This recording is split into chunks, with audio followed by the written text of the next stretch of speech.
birthday, Gary. Pass the treats over to him. Yeah, for real though. Get those. I'm gonna take a minute. I'd like to make a motion that we sing for Gary again.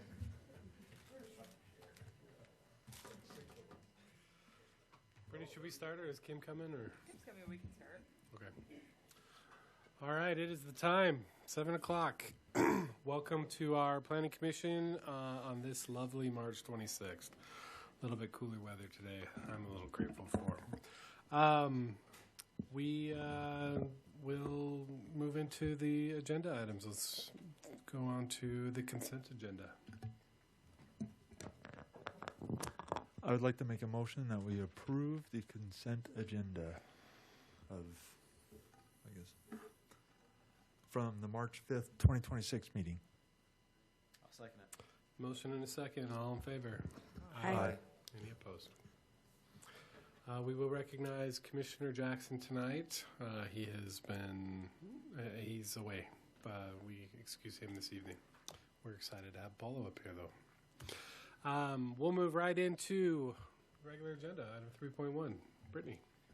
Right, item 3.1, public hearing and recommendation of X Development's request for review of a development code amendment to table 05030B in chapter 39, adding a flex commercial building use. And this was on the agenda for March 12th, but they asked to push it to this meeting, so it was noticed for both of those. Let's see if we can get to the... So the proposal, at first they wanted to just amend our light office warehouse use, because it is similar to that, but staff recommended to them to just create a new use. So they're proposing this new flex commercial building. The definition they're saying is a commercial building designed to accommodate flexibility in internal arrangement of retail, office, warehouse, and services. At least 15% of the building square footage shall consist of office, retail, or service area. As a retail-focused building, facades fronting roadways shall have an office storefront appearance. So, idea is, warehouse, but with some sort of kind of storefront area. And they're proposing it in commercial, heavy commercial, regional commercial, light industrial, mixed use, and technical manufacturing. One of the DRC comments was to not include it in mixed use. But with that, I'll turn it back to the commission for any questions. Thank you. Any questions for staff? Do you know why the DRC comment was to remove it from the mixed use? Just because it's a little bit more of like a warehouse type use, so not necessarily something that we're envisioning in the walkable, like downtown kind of area, maybe more in a commercial area. Thank you. Any other questions for staff? All right, this is a public hearing. If anybody's here for item 3. Actually, excuse me, you're the applicant. Never mind. No, you're not. No. X Development, are you here? Come on up.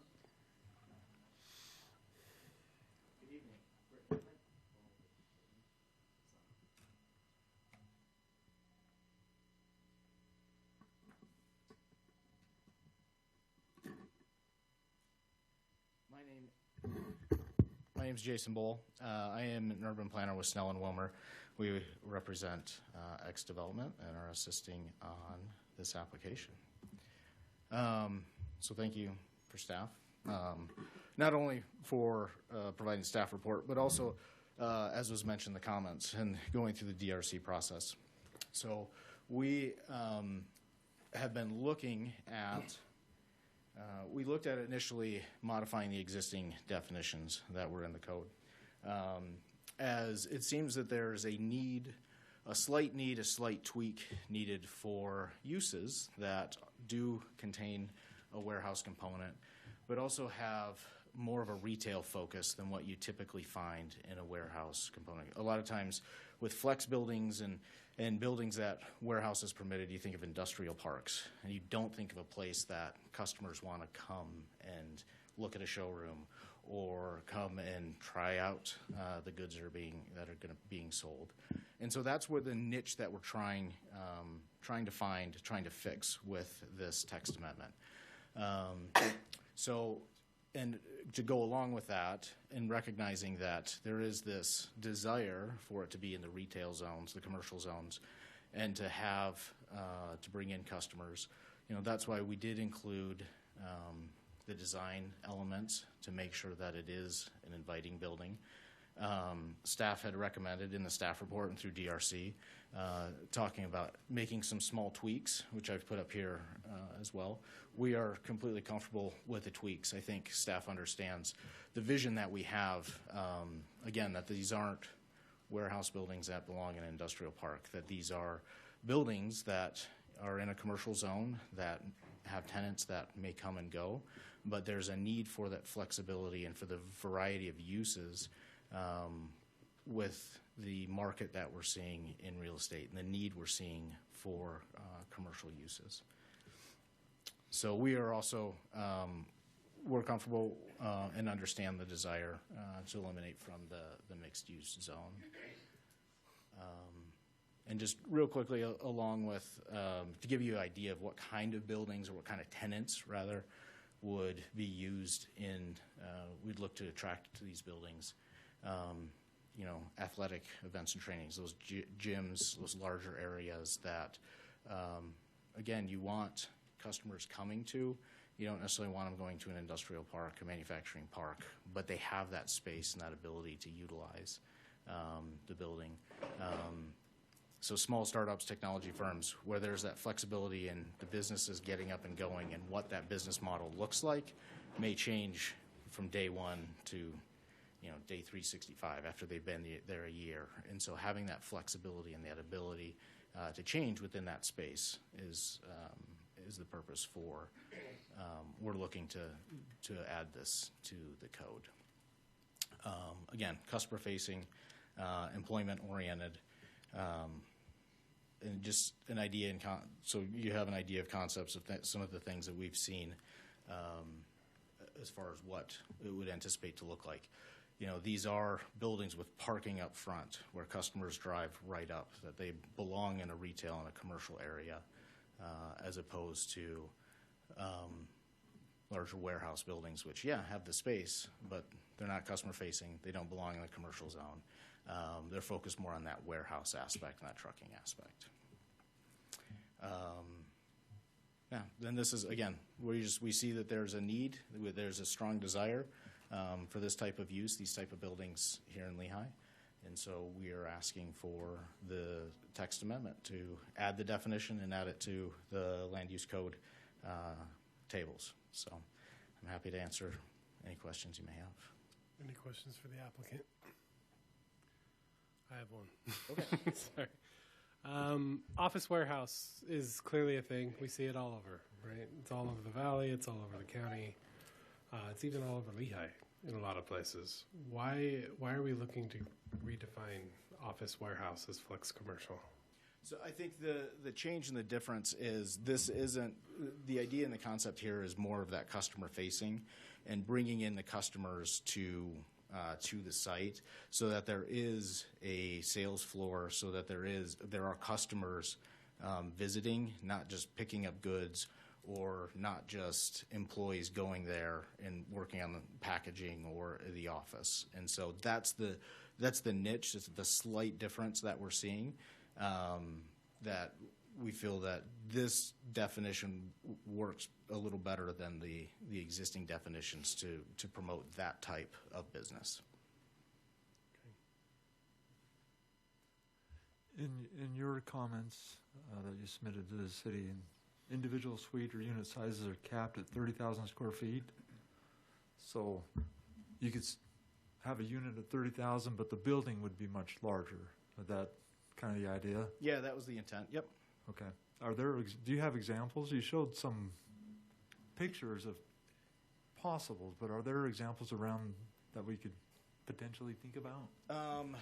I know we had talked internally about some. I didn't include any, and I apologize. I don't remember the exact addresses to identify. Carla's here. Yeah. Carla Mata with X Development. There is actually not one that we can point to that is exactly what we're trying to duplicate. We have a lot of users that approach us that they're kind of segmented right now. They have their offices in one location, their retail location a different, their warehouse in a different location, and they want to bring them all in one. And so we want to provide a concept where we can accommodate those three uses or two of the three uses, but do it in a way where it's a place where there's going to be people that want to go to do some retail shopping, where there's going to be foot traffic, where it's not going to be, in a not very well lit industrial park out in whatever city, We just want to be able to create a retail environment where people enjoy shopping and where people can go and have their entire work environment all in one place. Any more questions? No. Okay, thank you. You can have a seat. Thank you. Okay, thank you. All right, this is a public hearing. We'll invite anybody from the public that would like to speak to item 3.1 to come up and address us at this point. Seeing none, we will close the public hearing and bring it back to the commission for further discussion or a motion. Do we have online comments on this one? This one had none. Okay. I think I've seen a version of this down in American Fork by Timpanogos Special Service District. It's actually where I bought my hat from, but it's in the storefront. They had like a retail area, and then the backside was all warehouse where they did their shipping stuff. So it almost created like a brick and mortar for these startup companies or companies that want to have a retail front, but then they also have the shipping aspect in the back end of it. I was thinking of some of the places along Mill Pond. Yeah. Over there seems like there's a couple clothing places Mhm. that have a little shop out front. I wonder, would this be similar to where we had the Lehi Library temporarily? Something similar to that, where it is, where the Move dance studio is and stuff like that? I think that's a little different. I think that's more traditional warehouse space Okay. that's been converted. Please do. Just one thing to keep in mind, we do want to put them in a center where we can add additional out parcels, pads where we can add sit-down dining or potentially fast food, any kind of restaurant vibe that's going to, create what would feel like a shopping center, but still have the roll-up doors in the back where they can unload all of their goods and everything. Similar to, Okay. Costco has a place, it has the retail front, but then it has all the doors in the back for all their loading. Obviously, we're not talking on that scale, right? These are going to be smaller for smaller startups or obviously, we'd like to have the flexibility, so maybe some of them are bigger units and some of them are smaller units. We just would like to see the zoning code exist because I think it's something that it's a use that is in demand, and there might be something similar, but not exactly with what we're hoping to have the flexibility to do in the city of Lehi. Thank you.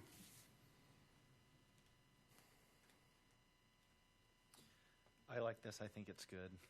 I appreciate in the report that staff mentioned that they felt like this use is different enough from uses that we currently have where it warrants a new designation. And I like this. I see why there could be a need for it. So I'm ready to put forward a motion unless anyone has any further thoughts. Can I make one more comment? Please do. My fear is that we'd just have more large-scale warehouses with the storefront. Yeah. Right, so, and it doesn't sound like this is the idea they're going for. It'd be more of a 30,000 square foot, keep the building smaller. So that's my concern, but other than that, yeah, go for it. Do it. Don't encourage me. Putting forward a motion for item 3.1, public hearing recommendation of X Development's request for review of a development code amendment to table 5.030B in chapter 39, adding a flex commercial building use. The recommendation being that we are providing a positive recommendation. We're not approving anything here. This is going to go before City Council. With the findings being that this proposed amendment will provide more commercial opportunity in the city. It will preserve the character of the commercial areas in the city that are relevant and that it is in conformance with the purposes, intent, and provisions of the general plan and its various elements, and please be sure to include the various DRC comments. Second. Motion and a second. All in favor? Aye. Any opposed? All right. When will this go to City Council? The end of April. April. April 28th. Great. Mr. Chair, Yes. sorry, but did we take it out of the mixed use column? He included the DRC comments, which had the. Was that? Okay, great. Sorry, I should have been more. Way to check. All right. So end of April for you guys. Brittany, 3.2. And 3.2, public hearing and recommendation of Slay Holding LLC's request for R1 Flex residential zoning on the Slay Holdings annexation, which is 4 acres of property located at approximately 2300 west, 300 south. So this is a part of the annexation process. It has already gone to City Council for the intent to annex, which they approved, and then it comes here for you to review the proposed zoning on it, and then it'll return to council for final approval of the annexation. So it's this 4 acres right here. The proposed R1 Flex zoning is consistent with the general plan that's low-density residential. It also does have this open space area through it because there's power lines that pass through it, so a big portion of it isn't buildable. It's just looking at that R1 Flex zoning. R1 Flex zoning has a minimum lot size of 8,000 square feet and density of 3.25 units per acre in this case, where it's under 10 acres. And with that, I'll turn it back to the commission for any questions. Thank you, Brittany. Any questions for staff? Is the applicant present?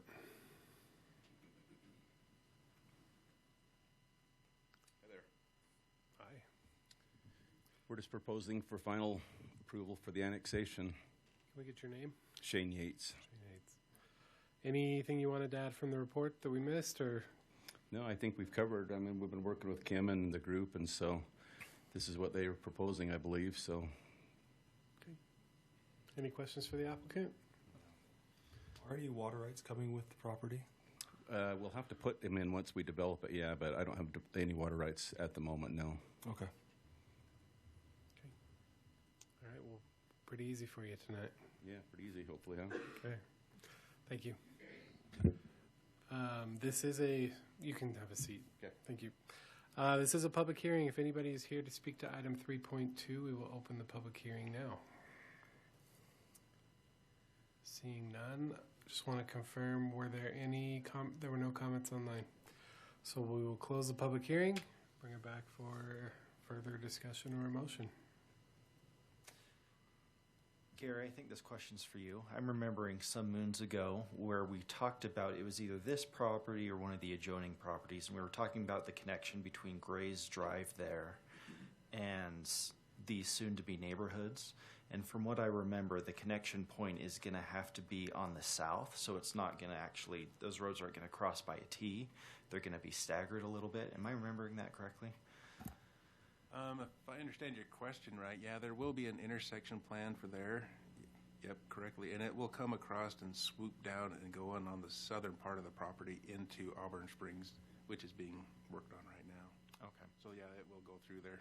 Will that road that's going to be built, will that be directly in front of Gray's Drive? So it'll be like a four-way. Yep. Okay. Yep.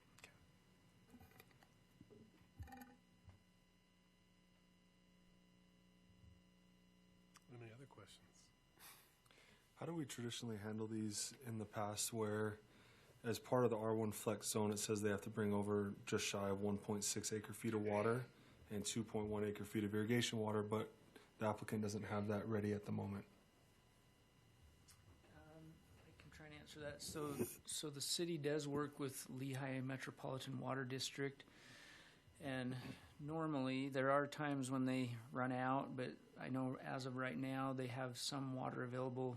They have culinary that would easily cover this. Irrigation, it might be tight on how much they currently have, but we just hold on recording the ordinance until they've provided the water. And the way our approvals work, they'd have 2 years. So this has to go to city council, and then from council's final approval, they have 2 years to figure out how to turn that water in. So they can either go look for shares themselves or make a payment through Lehi Metro, and then we'd transfer the water from Lehi Metro to Lehi City.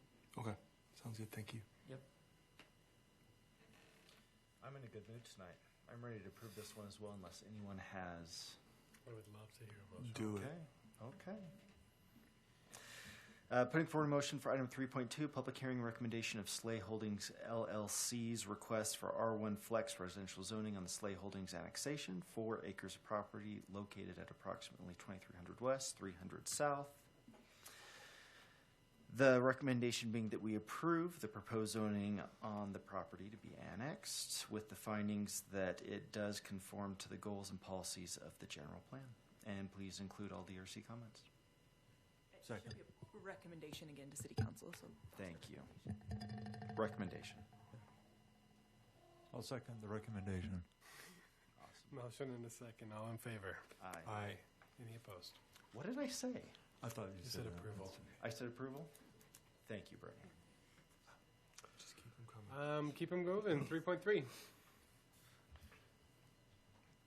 item 3.3, public hearing and recommendation of Gary Cooper's request for R1 Flex residential zoning on the Cedar Hollow Holdings annexation, which is 15.31 acres of property located approximately 400 South Center Street. So this is very similar to the last one. Again, this is the second meeting of the annexation process. It'll go to city council. You're really just considering the zoning. Again, it's R1 Flex. It is a little bit different since it's over 10 acres. So the requirement when it's over 10 acres, it still is a minimum lot size of 8,000 square feet, and the maximum density actually goes up to 3.5. But each development shall contain a mix of lot sizes. 40% must be 12,000 square feet or larger. 30% must be between 10,000 to 11,999 square feet, and 30% must be between 8,000 and 9,999 square feet in size. When calculating the required number of lots, the numbers may be rounded. So there will have to be a mix of uses with R1 Flex in this case where it's over 10 acres.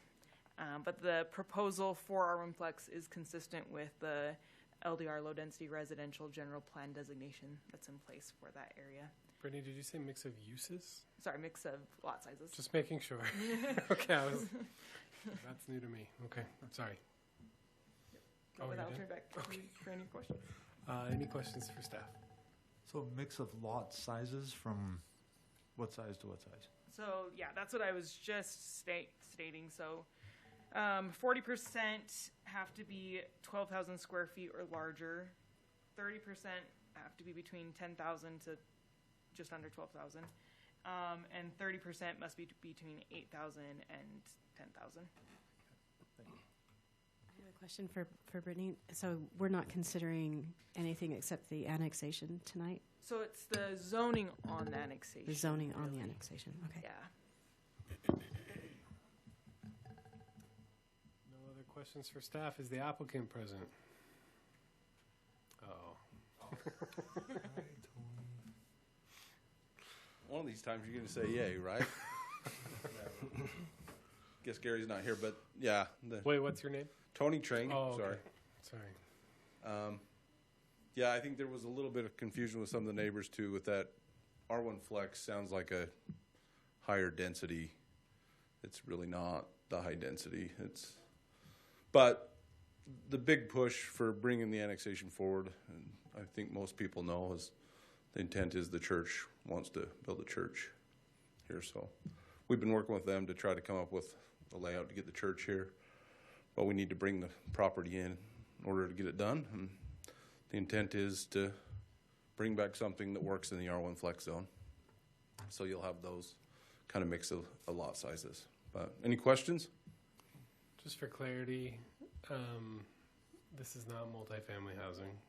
These No. are these are single lots. Single family lots, 8,000 to 12,000 ish. I mean, they're very similar to what's in the neighborhood there. Right. Yes, there's no multifamily proposed, but there is an intent for a church to go here. So just FYI.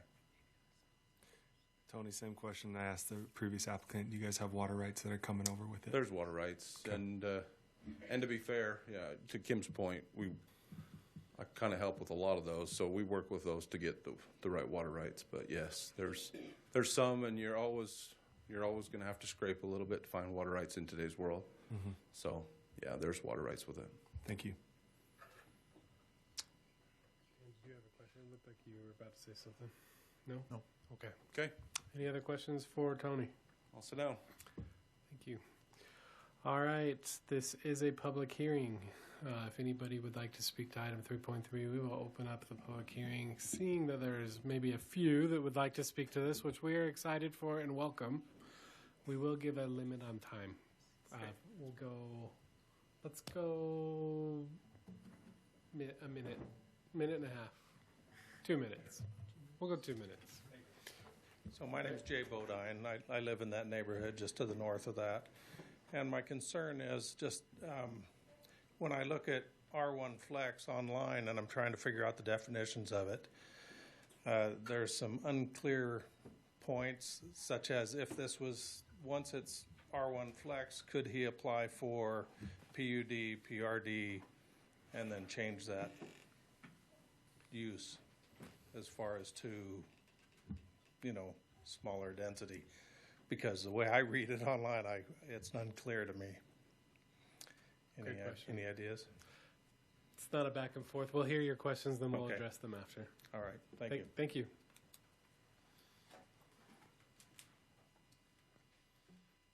My name's Bart Christofferson. I live in the same area. In fact, when the other picture was up, the two building lots that's at the top to the right where it says MDR on that, I own both of those.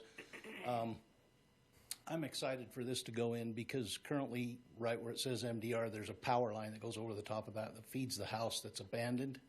And it was feeding the well, or they were still using it for the well that's there to water the horses and whatnot. But my understanding is they're not even using it for that now. But I need that to go away so I can build a house right where it says MDR. So, but I was also concerned about the density and about the same thing that Jay mentioned. All of the houses down there to the right, they're mostly a little bit bigger than quarter-acre lots. 8,000's a little bit smaller, so I'm hoping they'll put in a little bigger lots for a little less density, and that was my only real question. So, thanks.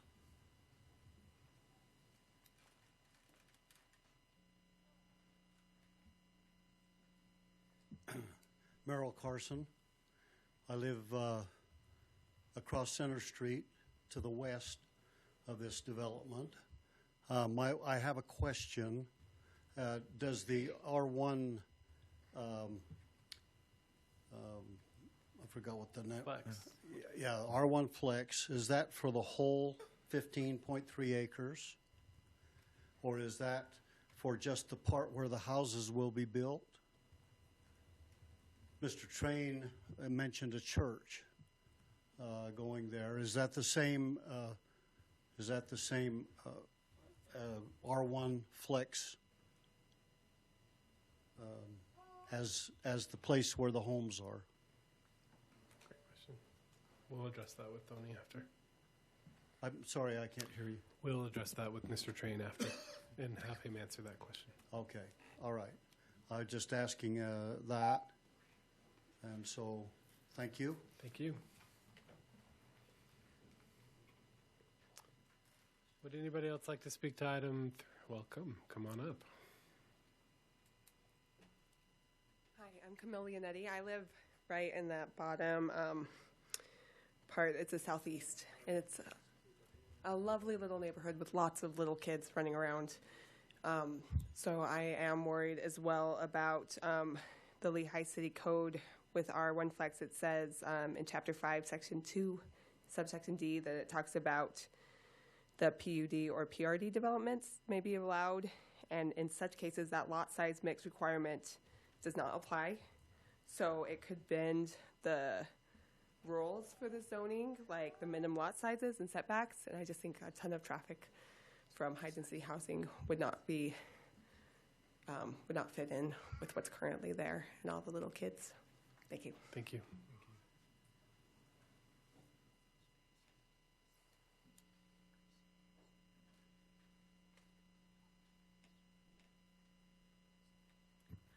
Thea Thomas. I live on 3rd South and Center Street, so right there, just above the place. My concern is in the wording of the flex that there has to be this many homes on the different sizes, that there has to be. And I just don't know how that's going to work. Center Street is so busy now. We have a hard time getting out of our driveway. And it's going to be hard to see a lot of more homes go in there. We know that it's going to be busy. We know that there is going to be development, but we're just concerned about the small numbers of little sizes of houses, especially with some of the other houses around us are quite large. And I'm sure that the property values will go down if there is a lot of the flex in a lot of the smaller lots. So that's my concern. Thank you. Anybody else that would like to speak to item 3.3? Come on up.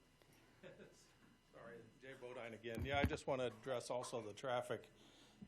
There's only 2 outlets basically that can be on that property, Center Street or 3rd East. And to get out of 3rd East, you got to go over to 2nd South. And that's a terrible intersection with that house there on the east side with the fence that kind of sticks out past the intersection a little bit. So, again, the more homes that go in there, the harder it's going to make that traffic in that neighborhood. So, thank you. All right, seeing no one else, we will ask the Brittany. There were comments. One public comment online, yeah, by Thea Thomas. This appears to be a logical annexation. I'm concerned about the flex part. Our roads cannot handle high-density housing. Center Street was built as an access road. It is now a main feeder, but was not built to handle heavy vehicles and traffic. All right, hearing the public, we will now close the hearing and bring it. Actually, Tony, we'll invite you back up to address any of the questions that you heard. Yeah, to be fair, the PRD does become a little bit of a concern if you're already concerned about the size of the lots. These lots are intended to be the 8 to 10, and once the church gets dedicated, they'd be below the 20 acres, and when a PRD wouldn't work. And there's no intent to do a PRD. That's not. I mean, the houses that were just built to the west are incredibly nice houses, and so the intent is this area. With the church, with 8 to 12,000 square foot lots, fits in perfect with what's there, and would be a nice addition to the area. There's 3 actually roads we need to construct to get out of there. There's one to the north as well we need to tie into, so traffic will be a little bit better. But for their concerns, I know traffic is a concern about every street in Lehi, so anything we can do to help mitigate that, to have a connection going through. It won't go straight through, which is a benefit to everybody, but it will connect Center and 3rd, and so that'll be a nice feature as well eventually, to have these other access points to help. But there is a little bit of a question in that the way the code reads, but yeah, that's not the intent at all. There's no intent to do anything as a PRD. It doesn't make sense in this, and wouldn't make sense to do. But the development will clean up the area, and as Bart mentioned, it's probably needed here to get this cleaned up and solve a few other concerns as well. So I think it'll make a really nice addition to the area with the church and with these R1 flex lots. No And I know that is the confusion. As soon as you say flex, everybody thinks high density, but it's not what it is at all. But any other questions, concerns? Any questions for Tony? If I may. You bet. All right. So just going back to the access points, because I may have drifted off for the second. I apologize. But the two streets coming from the east, you tie into those. Right, there's two little stubs. There's that one, and then there's one up in the green. Yeah, up to the north. So you tie into those, and then one access to center. Mm-hmm. Yeah, lots split each side. It's right. I mean, it's pretty cut and dry what this layout will be. A pretty simple concept, and the church is intended to be down by the tracks. So, but that's the idea. So if we can get it through and get the church on board and get a church built here is the intent. Can we answer the question about like the zoning for the church? So churches on the table, this is the residential table of uses, so it has all the residential districts. And churches are permitted in any residential zone, so they wouldn't have to do any specific zoning for the church. It makes the most sense to just keep it all R1 flex. Keeps it R1 flex, yeah. I mean, the water right dedication is not that different in how it gets approached. It's just a little different on culinary shares versus pressure irrigation shares, but if we're bringing it in, we just keep it in one zone. And but yeah, the church, the advantage of the church is the density on the whole overall 15 acres goes down quite a bit because you're going to put 5 acres into a church site. So really you're only developing 10 acres of this 15 acres in homes. But yeah, should work well. That's the intent. Brittany, there was the question of if the church goes in, could they still do a PUD, PRD with what's left? So, yeah, that's a good question. It is supposed to be over 10 acres, but if it's infill, which this could qualify as, they could do a PUD, PRD. It is a legislative item to do it that way, so it comes through with a public hearing again. Everyone would be notified again. It wouldn't like just pop up as a PUD. It would be something that was fully noticed. So we do allow PUDs and PRDs over any zone. Like, it can be proposed on any zone. So it's not just R1 flex. You could propose it if it was R18 or anything else. It requires 20% open space. So there would be an open space element, which, you know, helps maybe reduce some of the housing, and it's kind of all just trade-offs. The overall density doesn't increase if it's a PUD or PRD. So, you know, but I guess the fear doesn't need to be, oh, this is all of a sudden going to change and be something like that. It would be noticed again. You'd all have the opportunity to come and speak to it if they did change their mind ever and want to do it as a PUD. And I guess one other question that had come up is about, like, how do we make sure that it meets all these lot size requirements? And we just verify that during subdivision. So when they submit to the city for a subdivision, if they're R1 flex over the 10 acres, we'd make sure that they're meeting all of these lot differences. And Tony mentioned, you know, maybe if they subdivide off the church, then they're under 10 acres. Then they go back to this requirement up here, where it's just a minimum lot size of 8,000 square feet and maximum density of 3.25 units per acre. Yeah, so, yeah, we'll work through that issue, but the intent, this, I mean, that's why I've kind of got involved with Gary. This doesn't make sense to do a PRD here or a PUD scenario, just because it makes sense to match what the lots are in the area and to give a little piece of open space.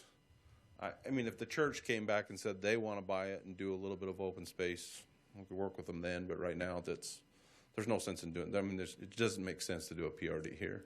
You're not gaining anything on density-wise to do it. Not with the dedication of the church and the things. And we ought to match what's around it, match the lots that are close by, and it'll be a good development. But anyway. Any other questions for staff? Or not? All right. Further discussion or a motion? I'm ready to do a motion, unless you want to. Do you want them all tonight? Please, go ahead. All right. Item 3.3, public hearing and recommendation of Gary Cooper's request for R1 Flex residential zoning on the Cedar Hollow Holdings annexation 15.31 acres of property located at approximately 400 South Center Street. I move that we give a positive recommendation to the City Council with the findings. Nope, where'd the findings go? That the proposed application does conform with the goals and policies of the general plan, and please include all DRC comments. Second. Second. Oh, you got it. We have a motion and a second. All in favor? Aye. Aye. Any opposed? Thank you. When will this go before City Council? It should be that same date, the April 28th. The last week of April. Yeah. 3.4. Item 3.4, public hearing and consideration of Dan Beaver's request for approval of the Lifetime Fitness site plan exception to the 40% maximum EFIS stucco requirement located at 240 East Traverse Terrace Drive. So this might look familiar. You have already seen a concept of this layout. You approved an exception for the location of the building, so it's not oriented to the street like it should be, but down a little bit lower. And that was September 25th of last year that you approved that.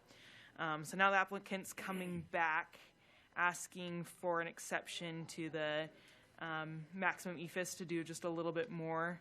So we do have limitation in the general non-residential of 40% per elevation. And we never got exact measurements from them, so we don't know the percentage, but looking at it, it looks like it's more than 40%. And be both like these dark areas at the top and the light. The purpose behind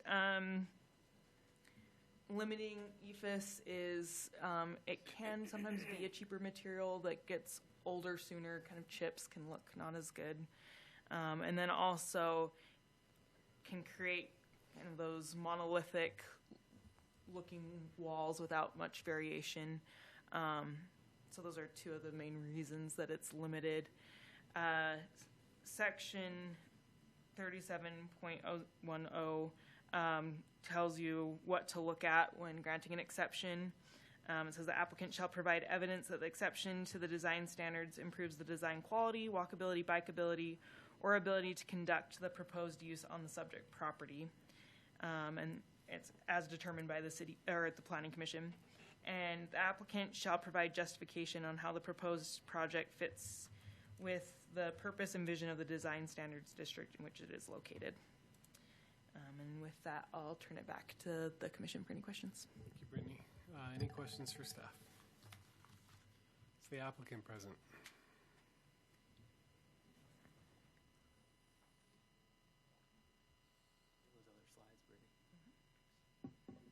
Hi, Dan Beavers, Development Manager with Lifetime. Good to see some familiar faces on the commission here. Just want to provide some context around what we're asking for here. I think Brittany outlined the request, and I understand some of the reasoning behind, some of the opposition to larger amounts of EIFs. The large monolithic walls, sometimes seen as a less durable material. So kind of what I wanted to talk through today is some of the architectural enhancements that we're doing that I think reduce those concerns, both with what we're doing to prioritize the pedestrian scale, which I think speaks to the intent of the general design standard, and then also just the quality of materials that we use at Lifetime. And then also our alignment with the master development. This is a general design standard, but we also sit within the Sky area plan, so I just wanted to speak to some of those things.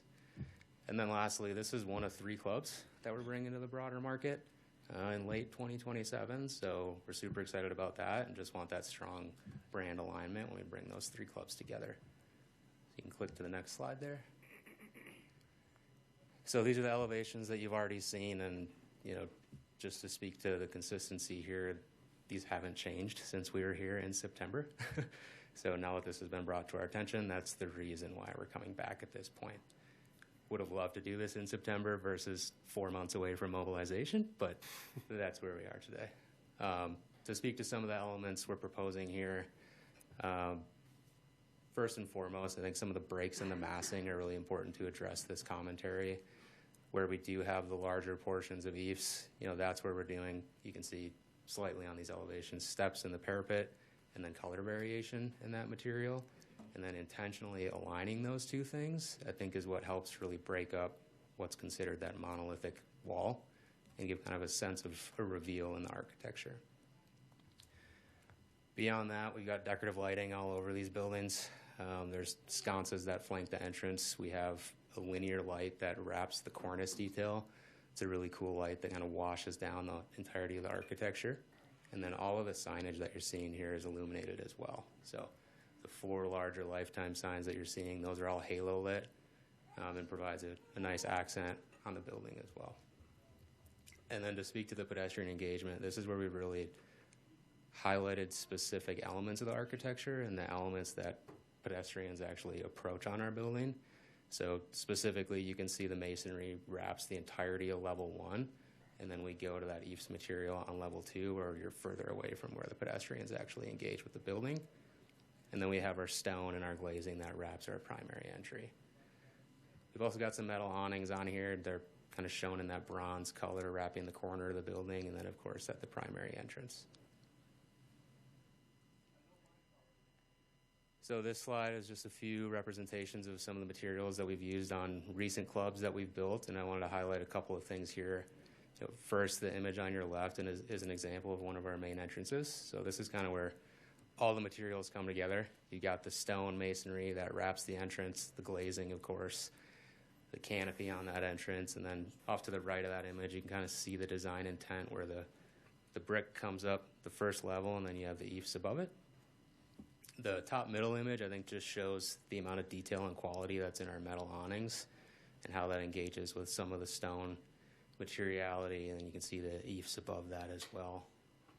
And then the image on the right, I think, is a good representation of when we have these larger quantities of eaves on a bigger mass on the building, and you can just see how clean and crisp that material is. And one of the things I want to highlight there is the scoring and the patterning in that scoring that we have. Taking that scoring top to bottom on the building and then also having breaks in it horizontally aligning with the windows helps with a lot of those durability concerns. Kind of localizes that cracking, and you don't see some of the damage that you typically see in eaves over a long time because of the intentional scores that we have in our building.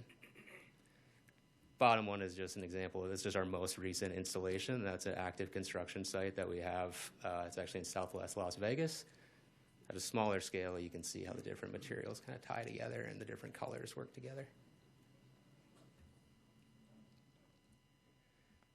So here to speak to how we fit into the Sky Area Plan, these are 3 different examples actually we got from Gardner Group. They're the master developer of the retail parcels here. 3 examples where I think we have a lot of similar design elements. You have the white material you're seeing here, obviously at a smaller scale. But is the base building eaves, and then they're using the metal awnings, the brick material, and a highlight the focal elements of the architecture. So I think there's a lot of little elements here that tie to things we're doing specifically on the first level of our building. And then the next slide, I think, is just, this is an excerpt from the Sky Area Plan. These are the design guidelines, or a piece of the architectural design guidelines, and I just highlighted a few of the bullet points down at the bottom because I think that's really what opens up the opportunity for us and for you all to even entertain this exception. Hopefully the things I've noted speak to quality architecture and design and an emphasis on simplified design. And then the last bullet point is really the whole reason we're here, focus on style of the architecture over codified specific requirements. So getting alignment that we like the overall look and feel of the building and it's something we're proud of versus a general but specific requirement.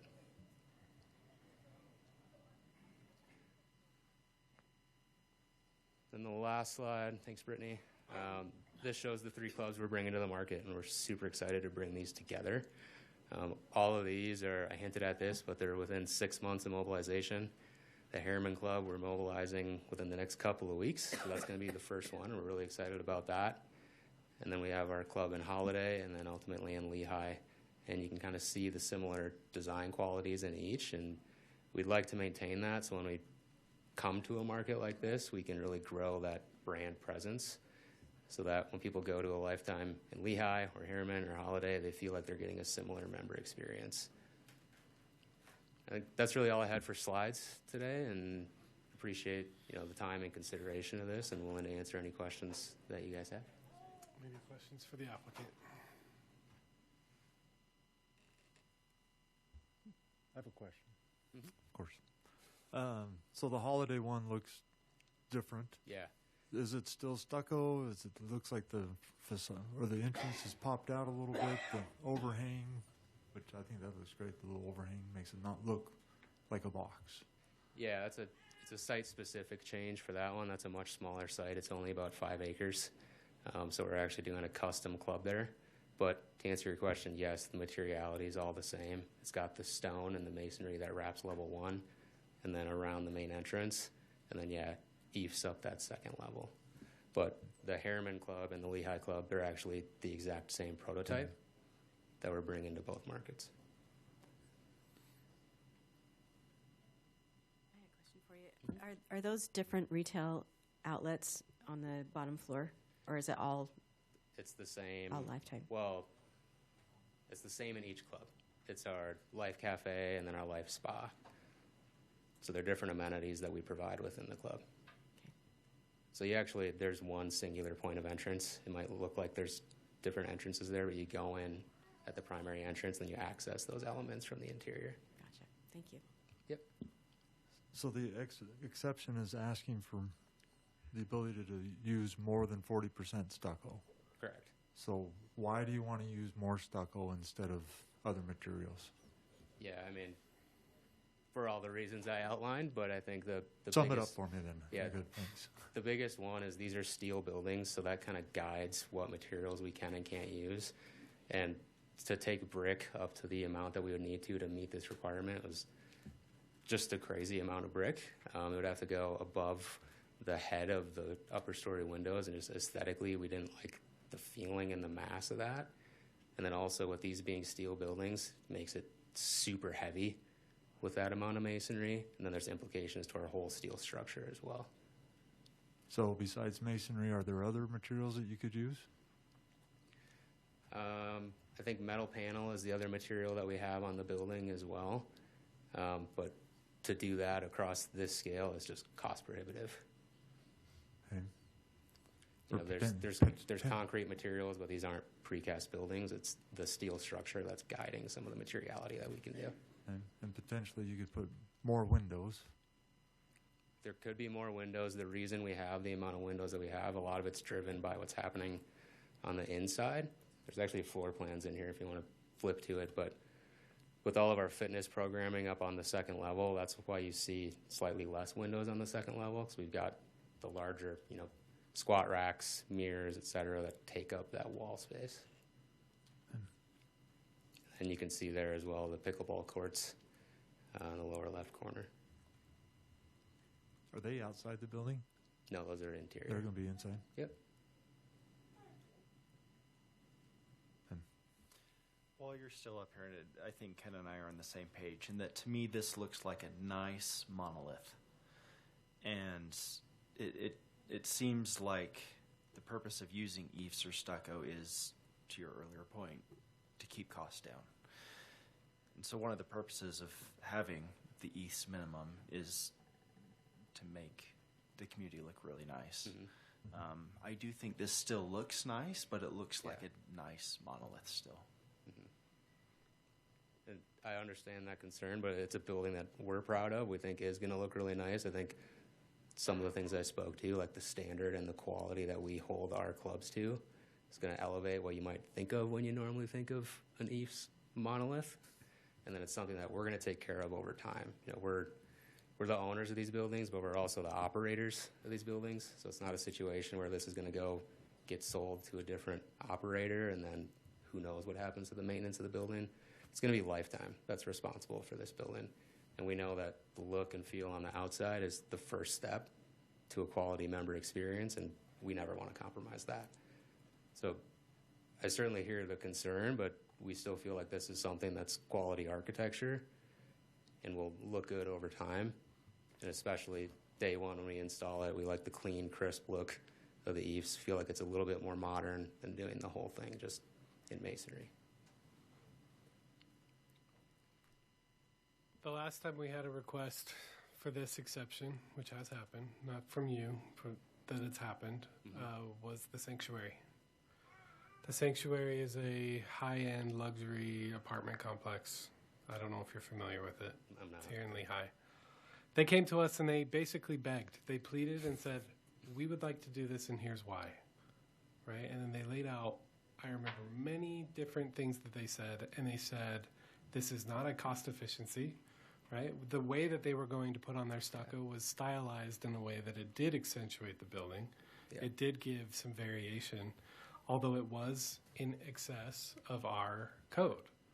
But they did outline something that was compelling and gave me, at least when I was on the commission, a reason to consider. Yeah. I haven't heard that from you, other than we just want to. Well, I think Please compel me. I think the things we're doing, we're spoken to mostly in my second slide, where we're providing that color variation, the score joints in the eaves. It is really intentional what we're doing with that installation, so that it doesn't look like a standard eaves installation. You know, it doesn't read very well on this, but we have score joints that run horizontally and vertically that align with all of our windows. They do help break up that mass and be really intentional design.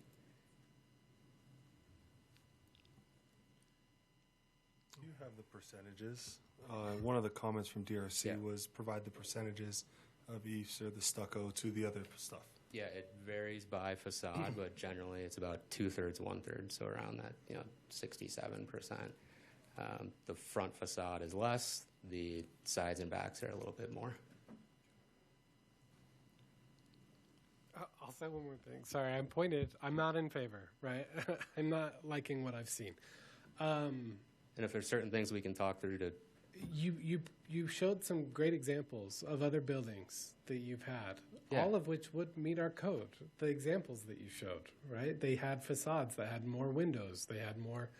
Granted, I didn't see the sides of the building, which is really where we're talking about. The front facade is probably to criteria. It is. But the other sides are not. But you showed examples of a quality that look nice, but also meet our code. And I think it might... First of all, I don't think they would. They're very similar in the amount of, glazing and eaves and other materiality that we have. It's just a function of how those images are clipped. But I do think, part of it is just the way this is rendering versus when you're seeing the actual product and how good it looks. Like, that's the quality this building would get built to. So part of it may just be a function of how a digital rendering is showing versus the quality of the imagery of the built product.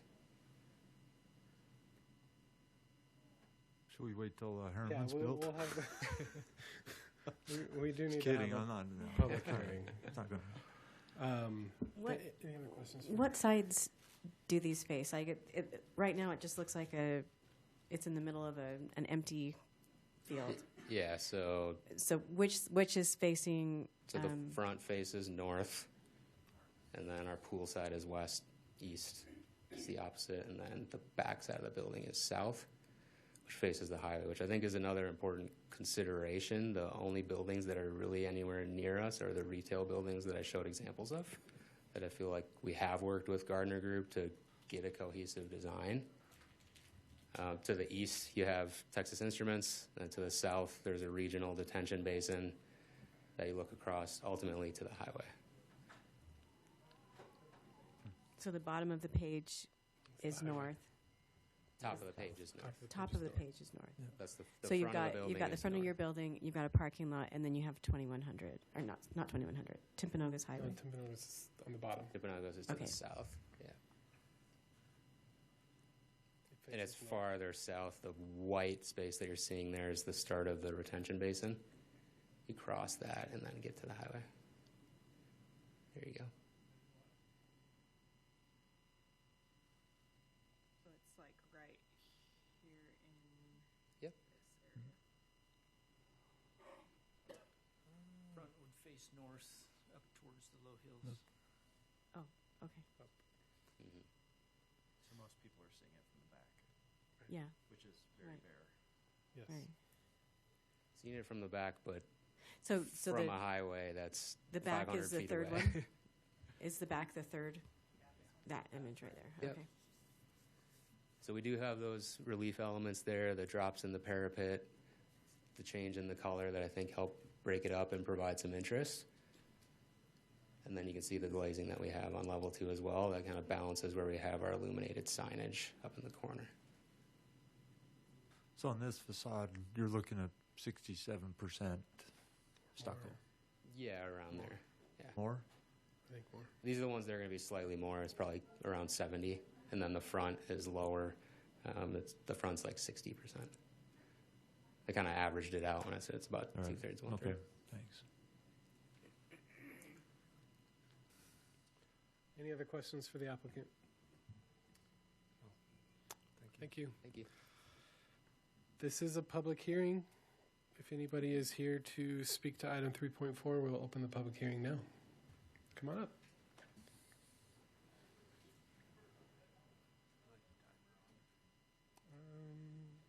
Yeah. Hi. This is not actually the agenda item I came for, but I didn't know this was on. I'm going to have this back for a second. I spent 8 years previously in Las Vegas, and Lifetime Fitness is such an asset, and everything they do is luxury. It is going to be the most beautiful building. It's going to have a feeling in it that is high end, that's going to attract a lot of money into our city. It's going to help us out a ton. And I know there are certain standards and codes for all of your buildings. I actually just finished a commercial building myself, and I know what the hurdles are. I also know that there's not a lot of nuance for different types of buildings, and I think this gym is beautiful. I think it's going to be a real asset to our community, and I think as far as a gym goes, it looks incredible, and I think it's totally proficient and excellent, and I fully support the current design as a resident. Thank you. What's your name? Oh, what was your name? Carly Johnson. Did you get that? All right. Anybody else that would? Oh, come on up. My name is Bruce Alphin, and I actually didn't come for this either, but as I look at it, it looks like a warehouse. It looks like a nice warehouse. I've been all over the world, all over the States, and it does look nice to the front. I would say my opinion would be to make the east side the least desirable side, because it's facing Texas Instrument with just industrial space, and then make the highway side a little bit more pretty, or make sure that there's enough green. And although he claims that they'll have no problem staying with it and that they'll always be in business and they'll always own it and operate it with the same care, you can hope in one hand and do stuff in the other. I mean, it's not worth anything unless it's written down in a contract. So that's my opinion. Thanks. Thank you.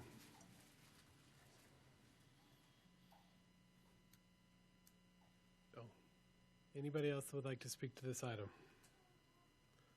Seeing none, Brittany, I'll confirm no comments online. We'll close the public hearing and bring it back to the commission. Did you want to address any comments you heard? I think just in response to some of your commentary about us as operators, we've been in business for 30-ish years, and we've closed less than a handful of clubs. So I think we have a track record showing that we do hold on to these assets, and that's proof that we will stand by that commitment. And I think the only other thing I want to say is if there's any discussion we want to have around emphasizing certain sides of the building, I'm completely open to that discussion versus just a blanket requirement on every single facade, understanding the site-specific elements of this building. Any other questions for staff or for the applicant? No questions, but to that point, I agree with what Bruce said, that which I think I'm going to vote, shocker, I'm going to vote that changes be made. And so to that, I agree with Bruce that if you were to leave a side as is, the east side probably makes sense, but then make changes to the back so that as people pass it on the freeway or in their homes as they're looking in their backyard, they see more variance than what's currently there. Sure. Are there any sort of guidelines we want to talk through to what We'll discuss that. Okay, sure. You'll hear it, I promise. Any other questions? Craig, I do have a procedural question. With the kind of hintings or leanings that Bo had discussed, can we give a yes per side, per facade, and a no per other facade? Or what are we allowed to do here? This is a legislative item, so you do have a lot of leeway. It's administrative. Oh, it's just the an exception. Yeah, it's just the exception is the administrative, legislative item. But does that exception go for the entire ask, or could it be per facade? Like per side? Yeah. I think it would be based on what their request is. The entire request.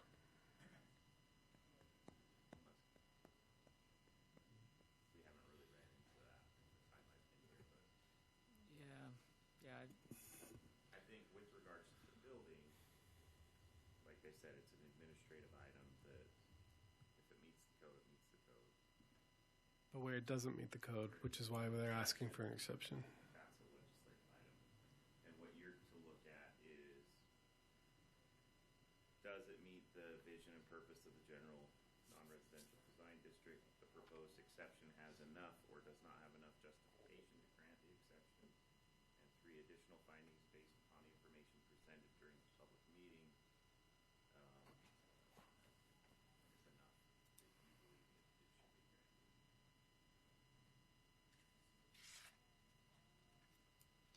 Thank you, Craig. So he mentioned something about the general plan, but that area has the sky area plan. Does it have a stucco requirement? The sky area plan supersedes, and that's what we're talking about here. The sky area plan is the 40%, has the 40% limitation. So it's the general non-residential that has the 40%, because if the area plan doesn't specifically say otherwise, then it goes back to our existing code. The only thing, and this was actually approved after they submitted, so I don't know exactly what would be, if it applies or not, but Gardner did change a little bit of it to permit drive-throughs. The glass percentage can be different if it's not, if it of grade differences, and I think that's it. I don't think they changed anything with, yeah, they didn't change anything specific to the EFIS or stucco requirements. So it's just, that's our general non-residential, and the area plan doesn't have anything that would supersede that, if that makes sense. Thank you, Brittany. Any other questions for staff? And Tyson, I just want to make sure, you're saying you want to know if within the 40% exception, if they could do that on one side but not the other sides. Yeah. Like, could we say, hey, maybe we are comfortable on the east and west, but not the south? Could we say that? I mean, I think you could. You just need to reasonably articulate why you're making that change to their request. I think, for me Well, at least. It's an exception. So do we?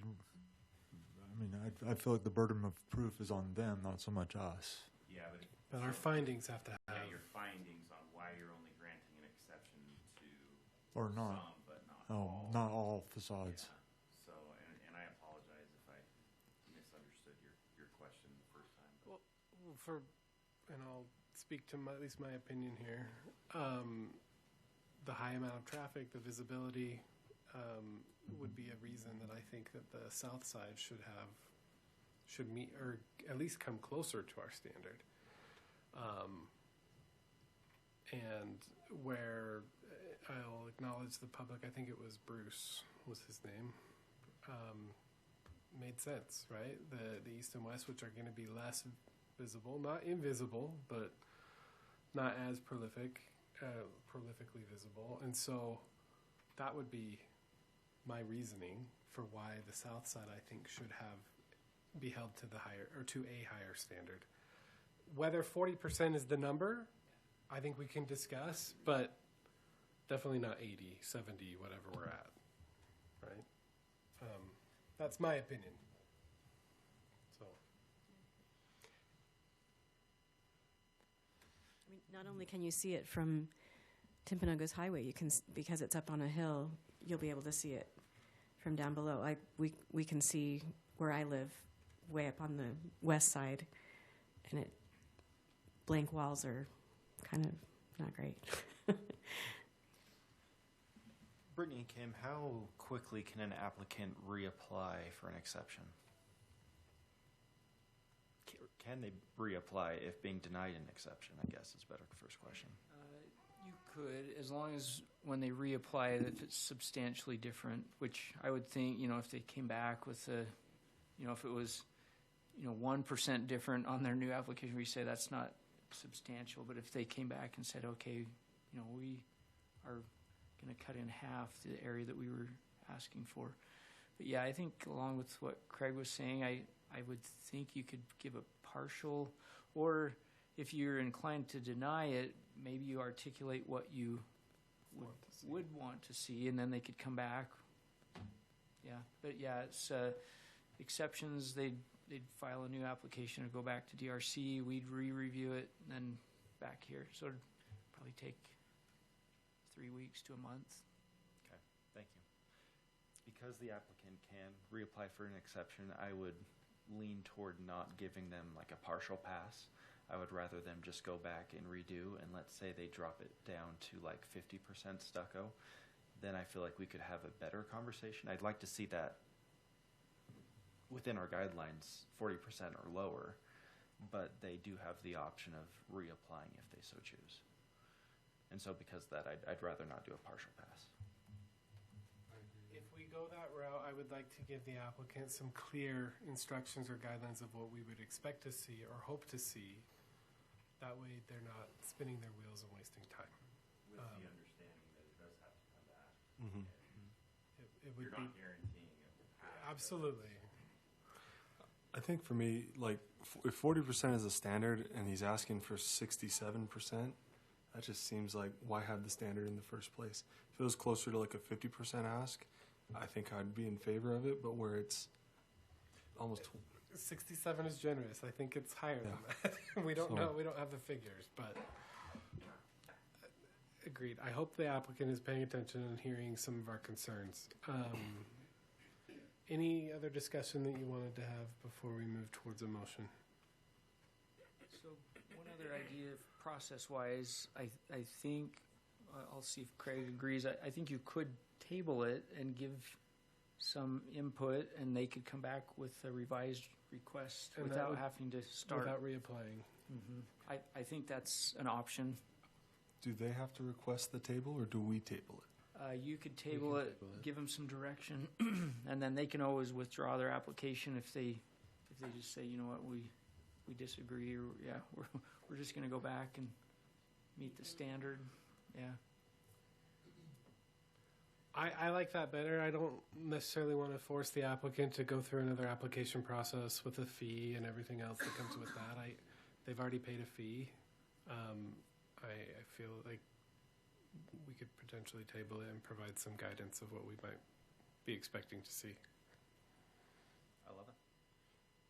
The applicant has a comment. Would you like to comment? This is your item, so come on up. Guess the other avenue I wanted to ask if we could go down is there an opportunity to do a conditional approval and then delegate to staff so we can continue moving through our process just with where we're at in our timeline. Like I said, we're already in for building permit as well, and Mobilization's around the corner. trying to mobilize. So like having to come back to these meetings puts that whole schedule at risk, and then ultimately when we can deliver this club to the market. So if there's guidelines we can set today with a conditional approval, setting a percentage that we'd all be comfortable with on certain facades, I'd be happy to do that and then talk through the process of how that goes through. Procedurally, I don't know that they would be allowed to approve an exception if it's over our code. So even if we said, hey, if you come back with something for staff, show it to them at 50% or whatever, right? Mm-hmm. If you did that, I don't know procedurally if they could still do that, because it still would need to be voted on by this body. Is that correct? You had very clear, if you approved it subject to them meeting 50% or something, if you made it super clear so that we could look and see and say, yes, they've met it, but it would have to be very clear, like this is the standard that they have to meet for your approval. I do think it'd be cleaner for maybe you to see it again. If it was 40%, does he still have to come back? No, if they meet the requirement, okay. Then that's the standard. Like, we already have it in the code. Sorry. We do the conditional approval where it's 40% on certain sides, and then as is on other sides. I'm just looking for ways to move this forward. But I completely hear the concerns. Postponement, it would not be a table. You would postpone it to a specific meeting. I appreciate and understand that you're working under tight deadlines. To the other commissioner's point, I don't like that idea. I think the standard would just be 40%. If you want to move this through faster, get to 40% below, and then you don't have to come back at all. But others may feel differently. The soonest we would be able to see it again is April 23rd, right? Yes, because of spring break. Right. I will comment and say that this is not a reflection of Lifetime. We've heard from the public, and I agree. You make a quality product, right? This is we know that it will be a building that you'll be proud of. Yeah. We just want to equal that. We want to be proud of it too. And, Sure. and I struggle with lowering our standard just because. And that's kind of what I felt that the ask was, is just because. And that's where maybe we don't see eye to eye. And I'm not trying to diminish your work, because, again, I know the work that goes into these and what you've brought forth. I just don't feel like I've seen enough to say, oh, okay, because then I have to do it to the next guy and the next one and the next one. And it just cheapens our code. Yeah, 100%. And we're excited to have you in our city. We would like you to meet our standard. Yeah, and I was hopeful that the points I made on the other design elements we were doing made it a lot more than just because. I wasn't trying to have that message come across at all. That's not our intent. Sure. We're proud of this aesthetic. It's one that we think is clean and a little bit more modern, and that's the reasoning.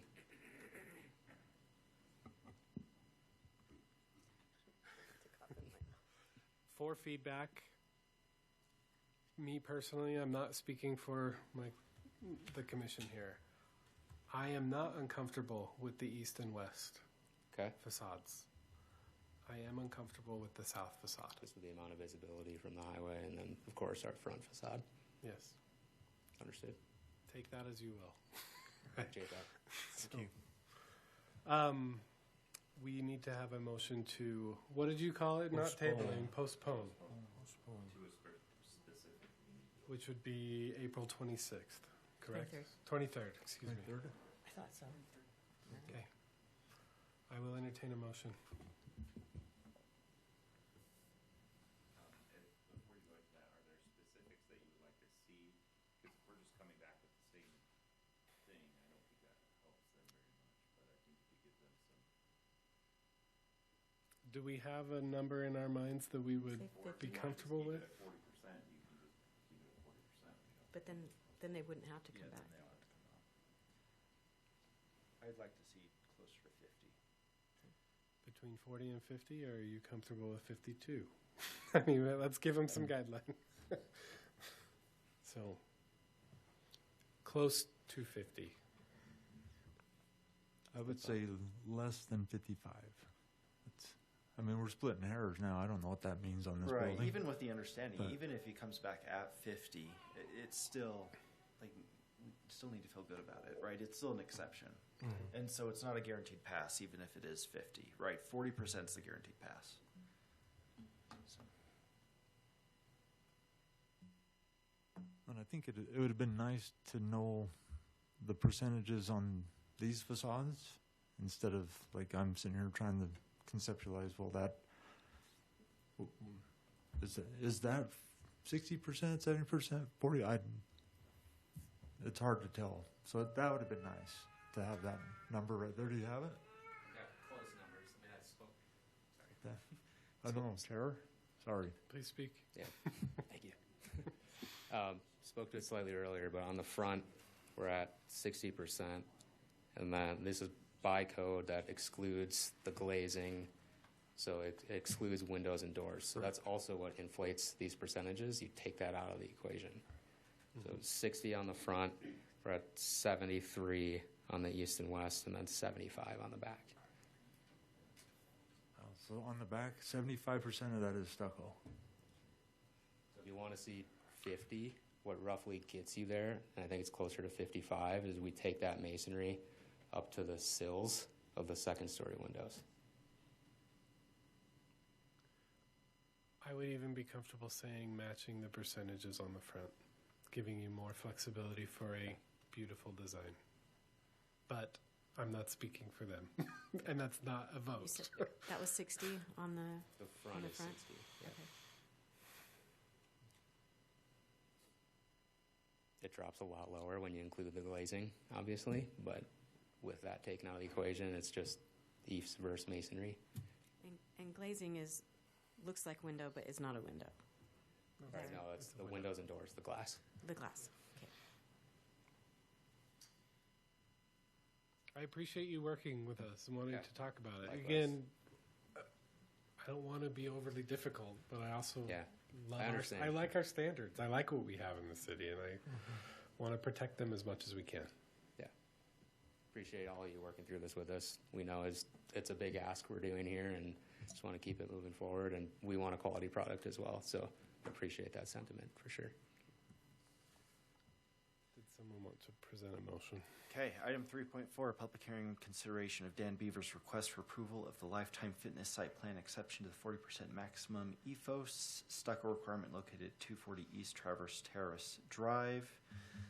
The motion being that we postpone this item until the April 23rd meeting. Was that right? April 23rd meeting. With the feedback to the applicants that they come back closer to the 40% maximum EFOS stucco requirement. Hopefully, you said 60, I said 50, you said 55, so we'll split hairs at 55 with the understanding that there's no guarantee pass until 40%. And please include all DRC comments. Second. Motion and a second. All in favor? Aye. Aye. Thank you. We will see you later next month. Yeah. Item 3.5. All right, item 3.5, public hearing and recommendation of Terry Bishop's request for a general plan amendment on 7.1 acres located at 2424 West, 900 North, changing the designation from very low density residential agriculture, VLDRA, to very low density residential VLDR. So you saw a concept plan of this one earlier as well.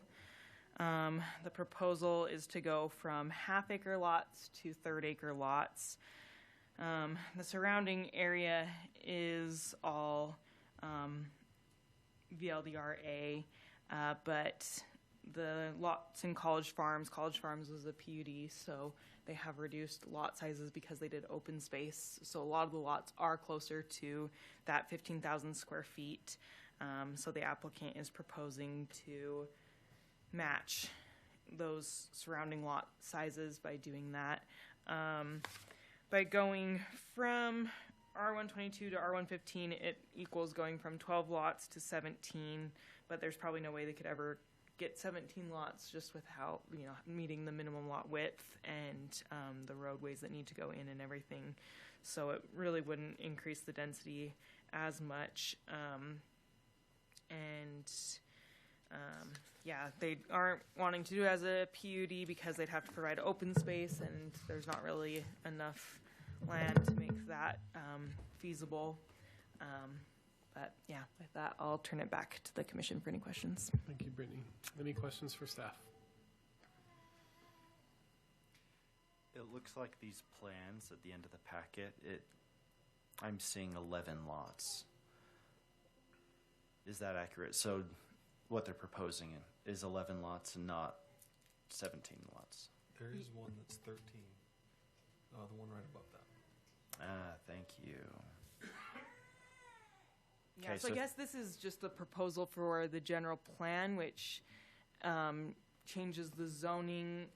It's kind of a exhibit layout, not necessarily the final, but it would be really hard to get more lots than what they're showing and have them meet the requirements. So that's probably what you would see come through after. Okay, thank you. Nothing else for staff. Is the applicant present? Jaron Davis from the neighboring county. I'm representing the Bishop family. Which neighboring county? Salt Lake. Thank you. Yeah, north. Thank you, Chair and Commissioners. We came before this body, and I actually thank you to the public that stayed so long. We didn't have any say on being last on the agenda or close to the end, so hopefully everyone's still awake. We came before the Planning Commission, the last Planning Commission in December, to get an idea on what could be approved in terms of a hardship that we feel that comes as a result of where, I think it's called College. I only see the DGE, the road that comes in from the west. And so, Bo, what you're seeing on the 11 lot subdivision is what we'd have to design if we didn't have some flexibility in doing the other one that we're proposing. The reason we wanted to show that is when we came before the group in December, we didn't have a visual on what those lots might look like in terms of really big frontage and some things like that. We took to heart what you shared with us, and it meant a lot that you took that time. We since have been back to visit with Kim and Katie, and we actually took time to meet with 4 of the 5 city council members because we're very serious about wanting this to be something that the city is proud of and accommodates the neighborhood. So the 13-lot subdivision is 1 lot more than what the zoning would allow for on the 12.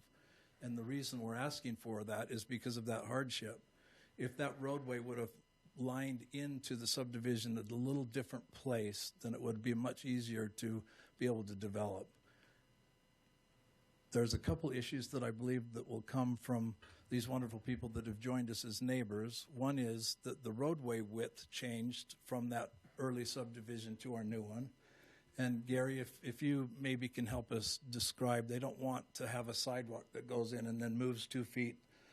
If we're allowed to come in at an angle, then we want to make that a transition that accommodates that street and it doesn't just become something abrupt. So that'll be one of the questions. The other question is, if this is approved, would we sell the land and have somebody come in and try to get more than 13 lots to try to get to the 17? You've addressed that, Brittany, but we would actually welcome a provision that locks us into just 13 lots and nothing more. Our ambition is 100% pure on having no more than that 13. That 13 matches quite well the subdivision, both going from the neighborhood to the south up to the north. So we match the sizes, and it gives a really good flow. The Bishop family has owned this property since 9th North was a dirt road.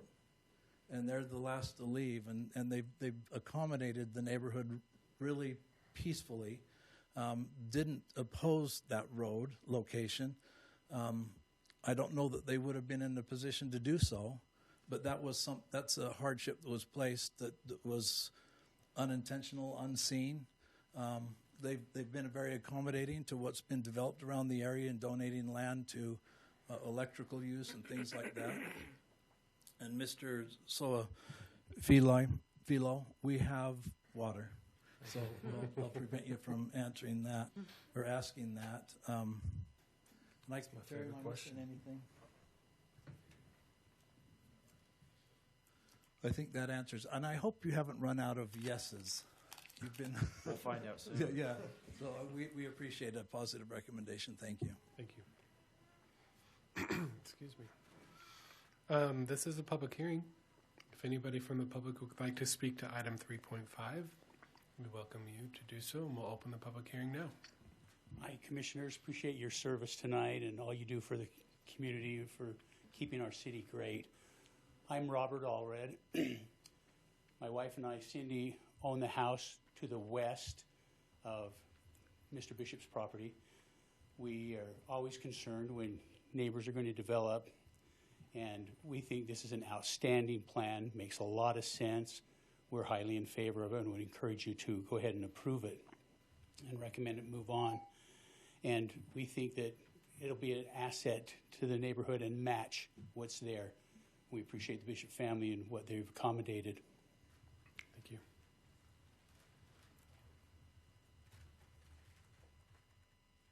Hello, I'm Dale Clement, and I live on the east side of the property line on the bigger piece of property.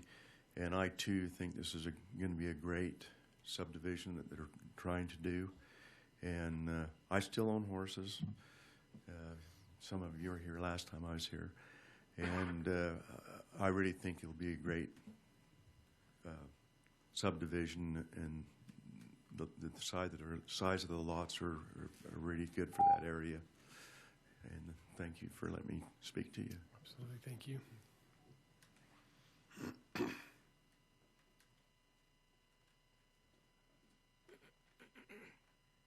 Hi, my name is Brooke Brill, and this is Hendrix. I live right next door to where Terry is keeping most of his animals right now. And so over the past 6 years, me and my family have been able to watch Terry come, him and his family come sometimes twice a day, caring for the animals and the land. And we think he does a phenomenal job at trying to preserve the neighborhood, and we're really excited for his plans. I know that he has put a lot of thought into this plan, trying to make sure that all of the neighbors feel seen and heard, and we hope that you approve what he's proposing. So, thank you.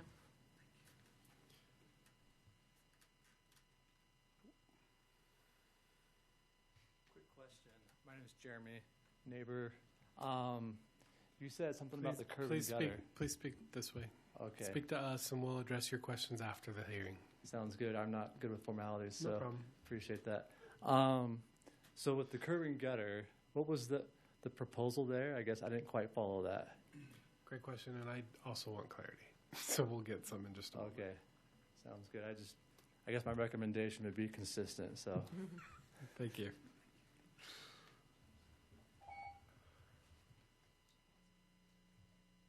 Bruce Olfen once again. I'm just the neighbor just to the south of it, like one door down. And I think the proposal of the 13 is consistent with the layouts that the college and the Belcourt neighborhoods have provided. And I know there's some adjustments with the roads that it'd be nice to know. But I think, like they mentioned, having some kind of ironclad, they're not going to develop into 17 lots, but to keep some of that larger size lots and to be congruent with the neighborhoods is ideal for our standpoint as neighbors. Thanks. Thank you. Anybody else would like to speak to this item?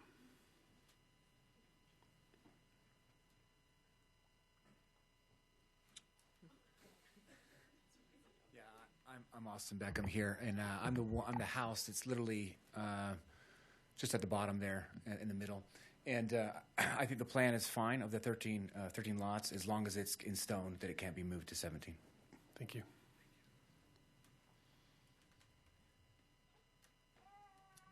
Hi again, Carly Johnson. I am a neighbor directly to the north of this property that the bishops own, and I love their proposed plan of 11 to 13 lots. I feel very confident in either of those layouts. I think it's very cohesive and will just really kind of finish off our neighborhood really well. I'll be sad for the horses to be out of my backyard eventually someday, but I think it's great, and I think the bishops have, every right to develop their land and choose what to do with it. Thank you. If anybody else would like to speak, we invite, here we go. I'm Katie Beckham. I'm also to the south. My husband just talked. My concern is the roads. Like, I agree that Mr. Bishop should be able to do what he wants on his land, but why do the roads have to be bigger is kind of my concern, because we back up, we're on 2550, and so we're going to have like a jog, and I think that's weird to me. Also, I think we should get rid of one of the roads. I know that it's probably too late for that, but I think it's ridiculous that you guys are making him put 2 roads in. I think it should be just like a cul-de-sac. But. Thank you.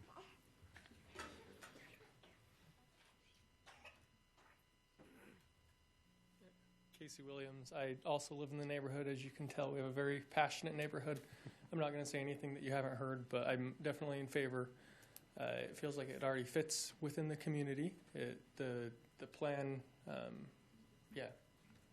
coincides exactly with how the community already feels. Feel very in favor of Mr. Bishop and family being able to develop the land. My ask would be similar to others that no more than the 13 that's been proposed. Thank you.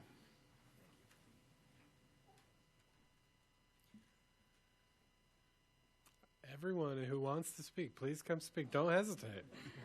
Peer pressure. I'm Andrea Egbert. My house is directly to the west. It will be like my driveway 5 feet and then the road change. So I am also concerned about that size of the road change. It will be like just such an awkward right by my house. So that's my biggest concern. Otherwise, I love the layout, I love the plan, and I'm grateful that he's willing to make it consistent with our neighborhood. Thank you.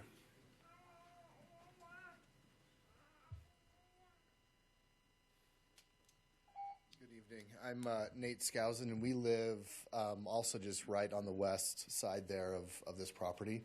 My kids love the horses. They're going to miss those horses. But we just share the same concern of just making sure the road that's our most important thing.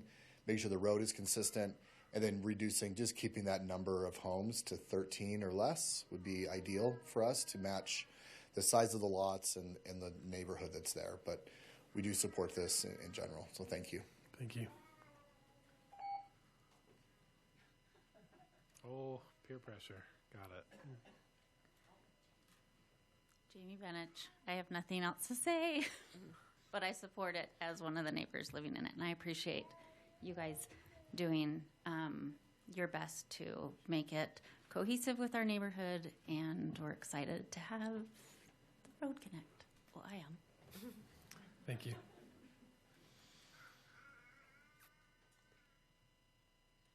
Okay, last chance. Anybody else? Seeing none. Brittany, there were none on this one. So we will close the public hearing and bring it back. There were some questions. Let's address those. Gary, maybe you want to talk about the road width? I thought you'd ask. The old standard that the city had a 57-foot right-of-way width. That's from back of walk to back of walk.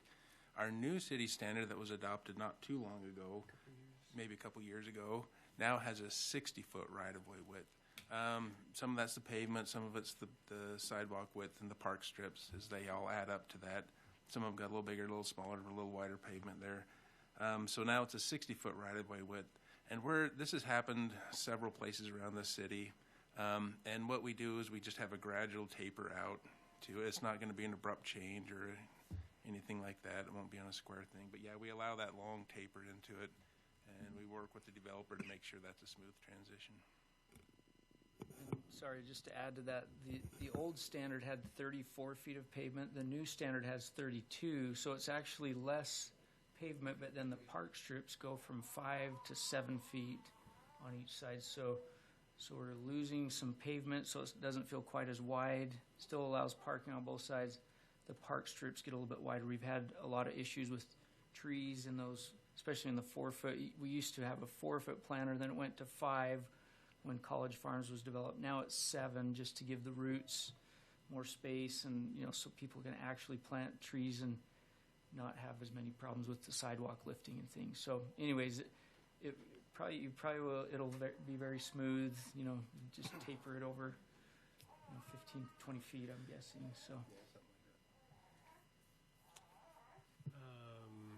Other question.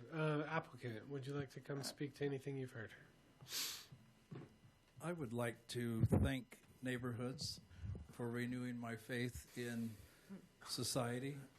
Terry Bishop and his wife are wonderful people, and they're the last people out. But to have this support from the neighbors, I'm sure touched your heart. They're sad to leave. We named the subdivision the Final Spur for appropriate reasons, but we want to do everything we can to have this be a legacy, which includes the number of lots in the road. To that request, that is not a request that we can grant, but that is something that we can recommend the city council, and that is something that you can formally request the city council in lieu of a development agreement, which is something outside of our purview, but we can give a recommendation to the city council to hear that, and you would have a chance to formally request that type of an agreement. Any other questions or deliberation? Can I see on the plat map, Brittany? If you can go back to the plat map, I'm just curious about how that road will widen, how it'll affect them, those first 2 lots in the Final Spur. I think this has all just been kind of more conceptually laid out, so Right. there's not really the final plans for how that would all go. Because it's just a few feet, the angle, so Yeah. I don't know. Foot and a half? Okay.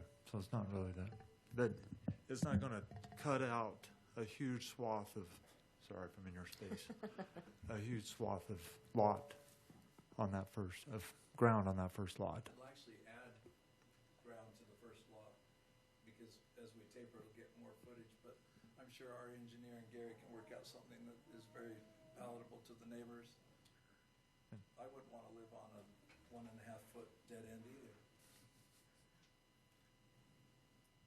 And also, what we are seeing tonight has nothing to do with the layout. What we are hearing is strictly the general plan amendment. We are grateful for the visuals to help us conceive and see what you're planning, but we are not voting on the layout tonight. We are voting on the general plan amendment.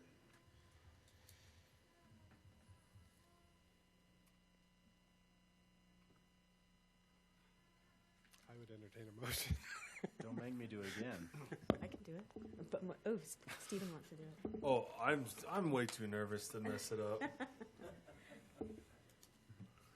I can attempt. Okay, please correct me and so I sound good inside the thing.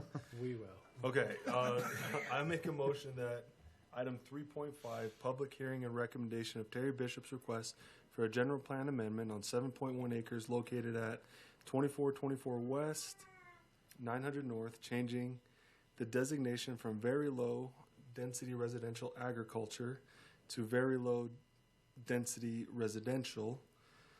We move forward with a recommended approval of the proposed amendment to the general plan and then I just go through these. Any that you would like to include? Any that I would like to include. I'd like to include all of them and the DRC comments. Say all the findings. Oh, all the findings. Sorry, all the findings and the DRC comments. Can I add one thing? Yes, please. Because you suggested it, because you said that you would be okay with it, I would like to put in there that we, as part of this recommendation, we would like to hold you to the 13 lot limit and not go beyond that. Please do. We're good with that. Thank you. And of course, this is, go ahead. I would disagree that it would be in the motion. I formally am excited about that, but that's not what we're here. We're not hearing anything about lots tonight. We're hearing just about the general plan, and that's all we're voting on. But it does relate to the general plan.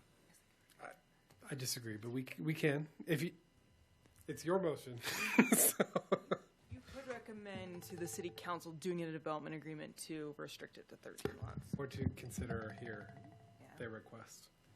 And we add that we recommend to the city council that they do a development agreement to limit it to 13 lots. Second. Motion and a second. All in favor? Aye. Any opposed? Thank you, and thank you everyone that came out. Yeah. It's nice to see neighbors coming for a positive. Yeah.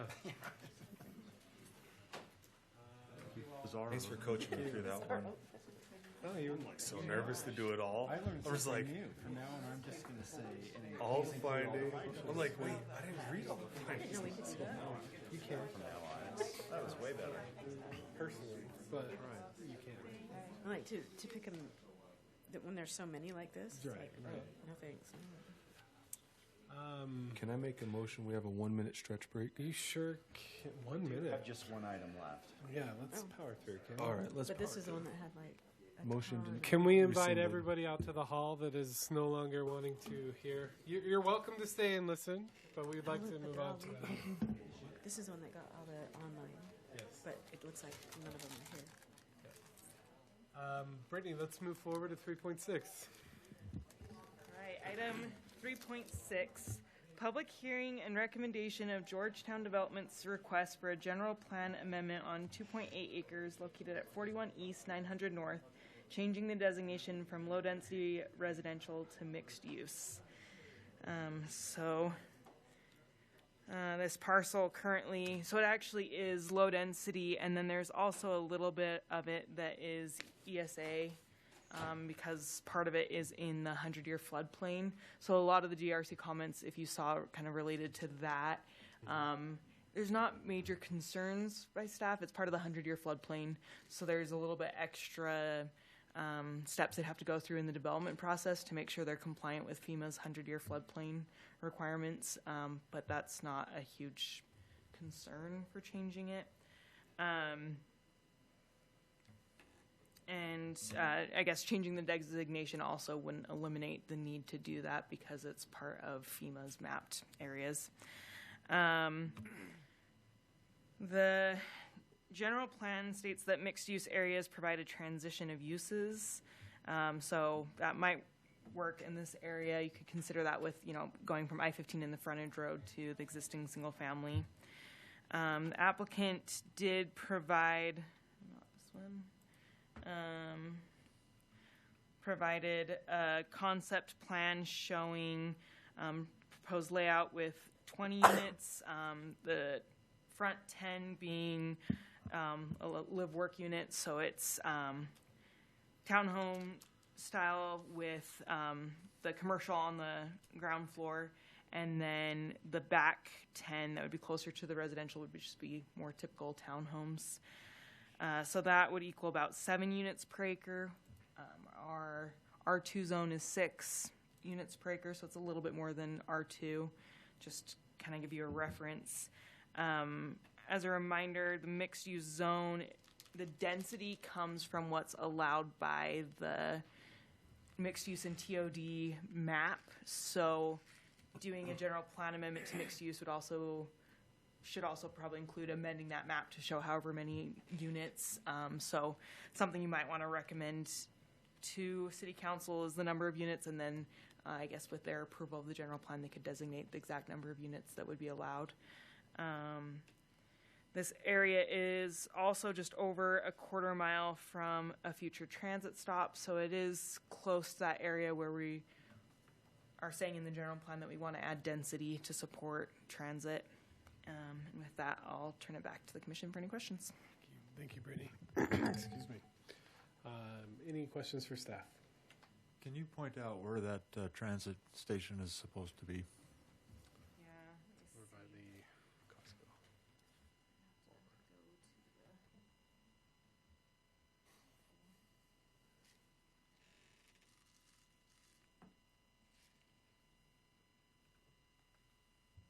So the transit stop, it's right down in this area. Do you know exactly where it's supposed to be, Kim? So it's on the other side of the freeway? Right here. Where the info is. Yeah, so it is on the other side of the freeway, but pretty close through 100 East.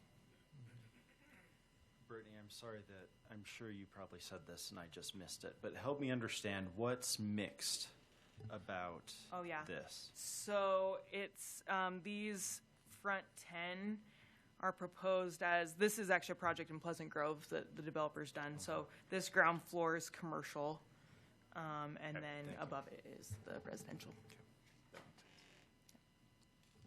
Is the ESA area the updated FEMA plan that just came out? No. Yep. So our ESA, I think maybe it was on that.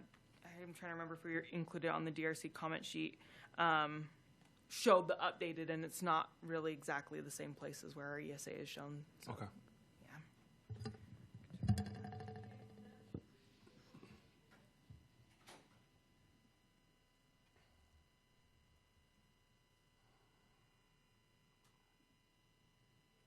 So this is, this is the actual FEMA map of and I think it's the brown that's the 100-year floodplain, if I remember correctly. It might be the blue. It might be the blue. It's blue. Thank you. It's the 500 years. Oh, okay. Yeah. So 100-year, 500. Yeah. Yep. Any other questions for staff? Applicant, please come forward and tell us anything else you want us to know. Well, I actually emailed a presentation to Brittany. You don't need to pull it up. In the interest of time, and I'll keep it somewhat brief. Can we get your name? Sure. Brandon Mills, Georgetown Development. So our company is located in Provo. We've been around for a while, so approaching 40 years. Building and developing here in Utah County. This is a unique project in the sense that it belongs to my uncle. Glenn is his name, and hence the name Heritage Glen. So there's a tie-in there.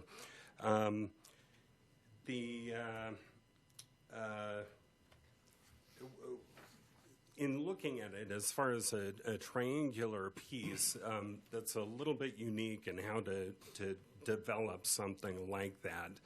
And what we've come up with is rather than, Brittany, this actually shows 7. You could probably squeeze 8 lots if you were really trying to squeeze things in there. Because of the floodplain and the area, basements really wouldn't be feasible. And so they would be kind of those size lots without basements, making a pretty high price for a single family home. So we went from that, we stacked, if you'll go to the next slide, we stacked some townhomes in there to get a sense of what you could fit. Our approach is never to seek maximum density. That's not something that our company does. So you could squeeze 30 in there, but that's not our intent. We've backed off of that, and that was the 10 live-work units in the front and 10 normal townhomes in the back. So next. That's the colored site plan that Brittany showed earlier. We can forego the other portion of it, but that gives you a pretty good idea of the intent. So. I do think it's fun to see your other ones. Oh yeah, I wanted to ask a question about the Pleasant Grove and the whatever this is. What? Sure. How has this been working out? It's worked very well. So the most recent makeup of people with businesses on the lower level, there's a barber shop, there's a Vector Optics, which they were importing scopes and binoculars. With tariffs, they've kind of struggled a little bit. But there's a phone repair shop. There is a stamp shop, which they do stamps, stickers, phone cases, notepads. There's a nail salon. There's a preschool. And there's also a photo studio. Thank you. So, is the intent to phase it? Would you do the back phase first, then the front phase? we would like to do it all at the same time. So the idea is to have it be a transitional product. So next to the freeway, you have kind of this where it's more combination of light commercial. Residential. Behind that, you have townhomes, and then behind that, you have the neighborhood. And so, so instead of trying to phase doing the back and the front, 20 units. The market always predicts for us how the pace, but we would like to do it at the same time. A lot of the concerns on, Go ahead. on the comments was added traffic. Have you been able to tell from these other products? So this is, it's in front of a product that we put behind it, which it has a combination of single-family homes behind it and townhomes. The impact to traffic is not substantial. One of the arguments is that you instead of having people commute from that point, you're actually living there. So it would be ideal for, say, like someone with a home office that would have minimal impact as far as traffic. Each of these businesses are pretty minimal, light commercial. You're not having a lot of people picking up, dropping off, that type of traffic. So,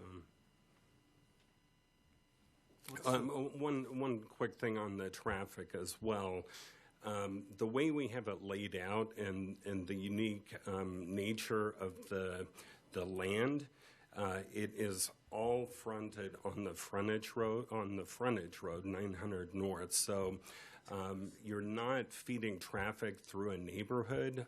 It actually is, direct to that road. A couple of comments. I think some of the comments online would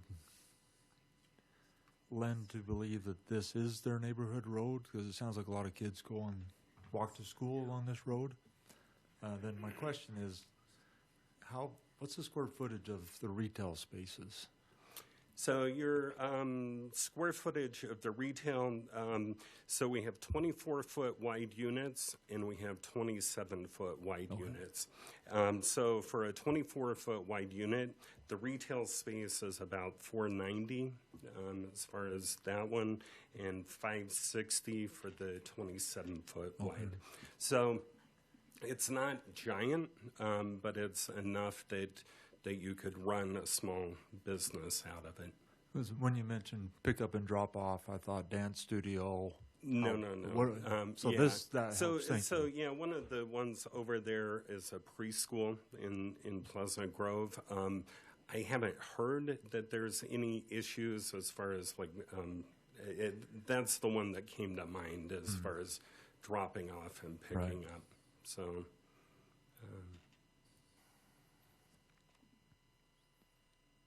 Remind the commission that we are hearing an item about a general plan amendment. We do appreciate the visuals. They obviously help us to get a clear picture, but what we are considering tonight has nothing to do with what has been shown. It is about the general plan amendment and the request for a new zoning.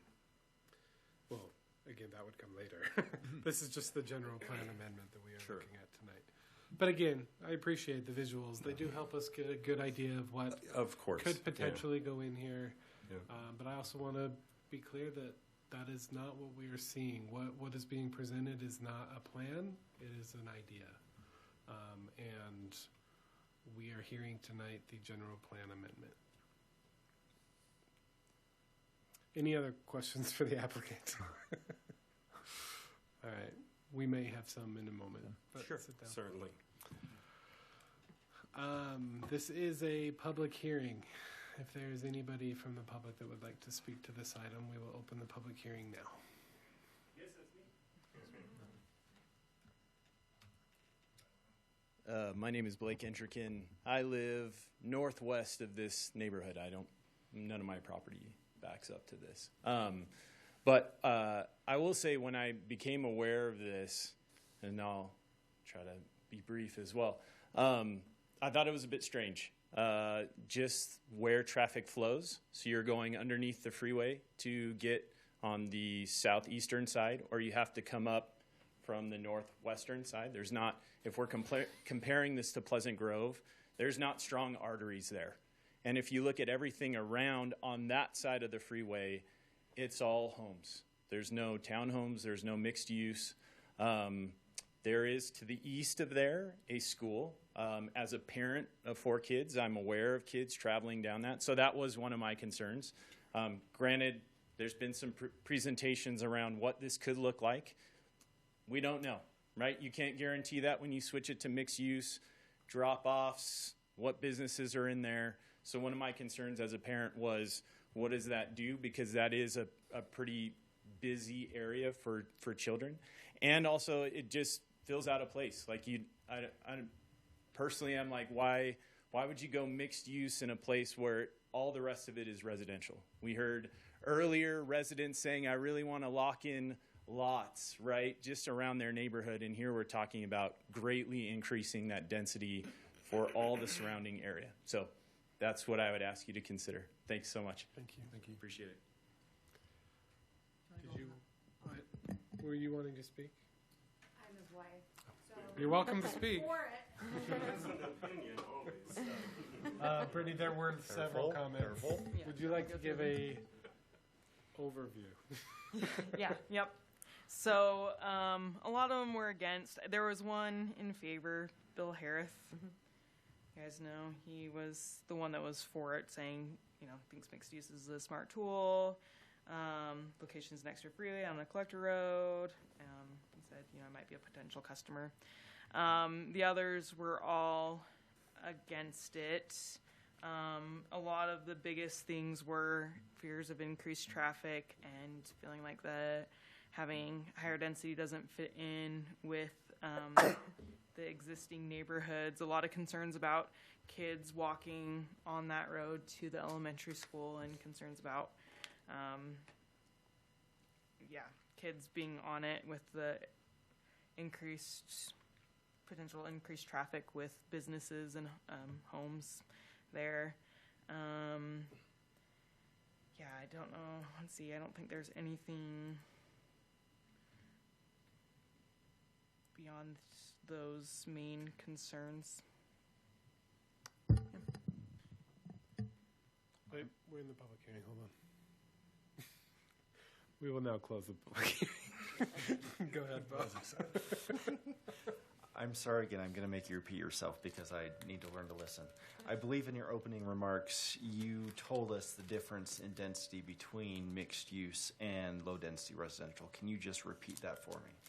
So mixed use right now, the way it's written, doesn't have any density tied to it. It's based off of the TOD mixed use map.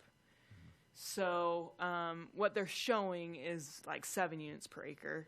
So it's a little bit more than our R2 zoning would be. So with the low density, there would be R18 that could be like 4 units per acre. So they're a little bit less than doubling what it currently could be. Thank you. What is the current zoning? I believe it's I think it's RA1. The general plan is LDR, so they could rezone to R18. Which is 4 per acre. Yeah. Yep. So if they couldn't get a change, the max they could do is 4 per acre on this lot. And that would be single family?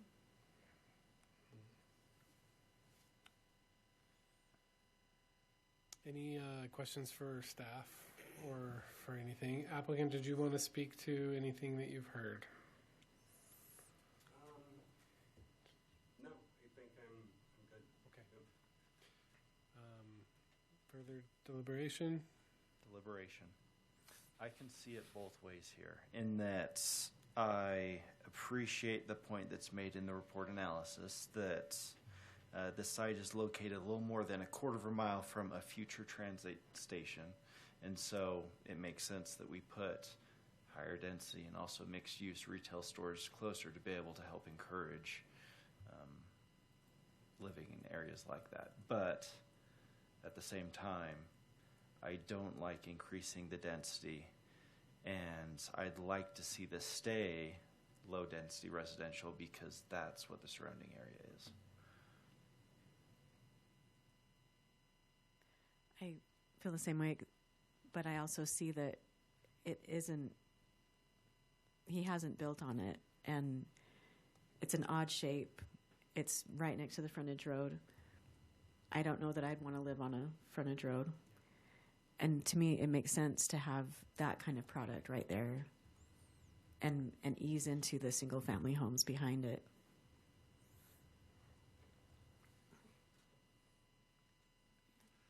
I think I'm falling in the same boat a little bit. That's who? Huh?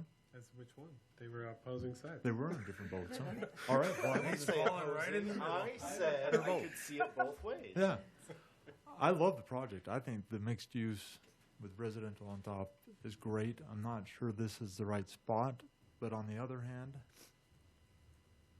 one of the arguments is not to have commercial. There's no commercial anywhere over here, and I'm not sure that's a good argument. It'd be nice to have some commercial over there so people didn't have to drive for everything they do.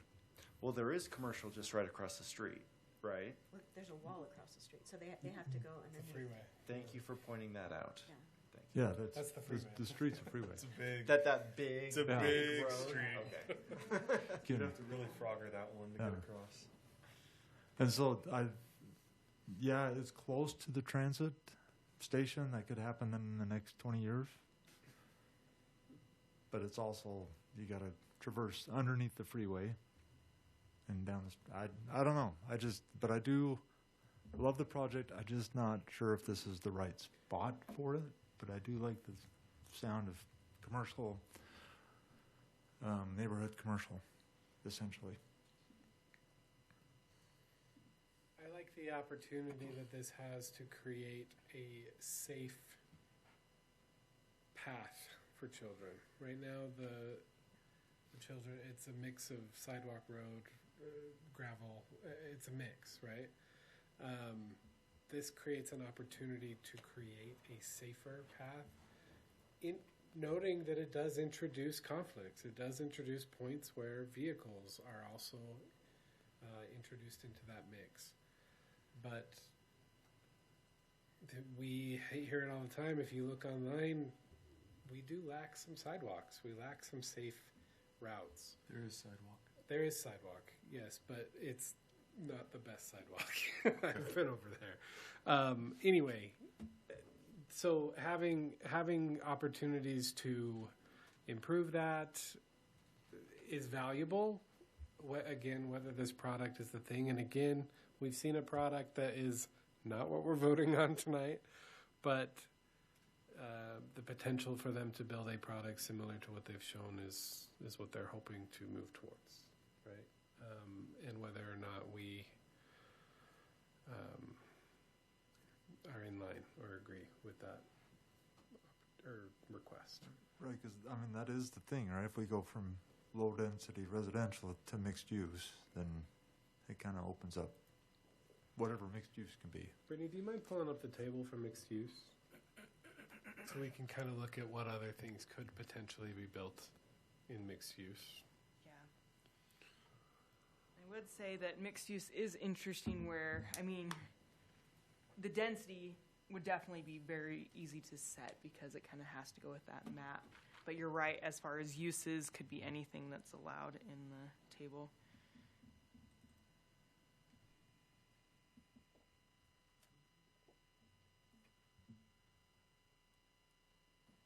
You're looking at, like, let's get to adult daycare, artisan shop, athletic construction, automobile accessory installation and service. This is the new one where it's like window tinting or something like that. Yeah, and see, like that's an example of something I would not want in a residential area. But it wouldn't happen here because you're dealing with 500 square feet. But I mean, there's a Potential. possibility. Based off of what they showed Yes. that they might build, but Yeah. this is what they potentially could. Right. Bakery, bed and breakfast, building and property maintenance services, which I think would be kind of just like a storefront office space. Commercial parking lot, commercial recreational facility, conference center, convention center, reception center. I mean, none of that would fit or be parkable, but dog care facility is a conditional use. Financial institutions and services, health fitness club, heliport,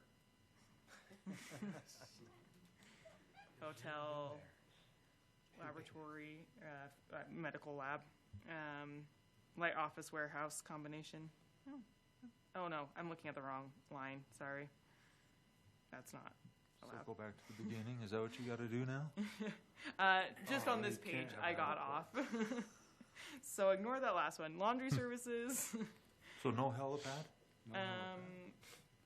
No heliport. Hoping for that one. Movie theater, nightclub, dance hall, professional offices, personal services, pet grooming, pharmacy, plant nursery. Portable storage containers are allowed everywhere. Restaurant, retail, schools, veterinary clinic, printing and publishing facilities. Yeah. So it's pretty limited, but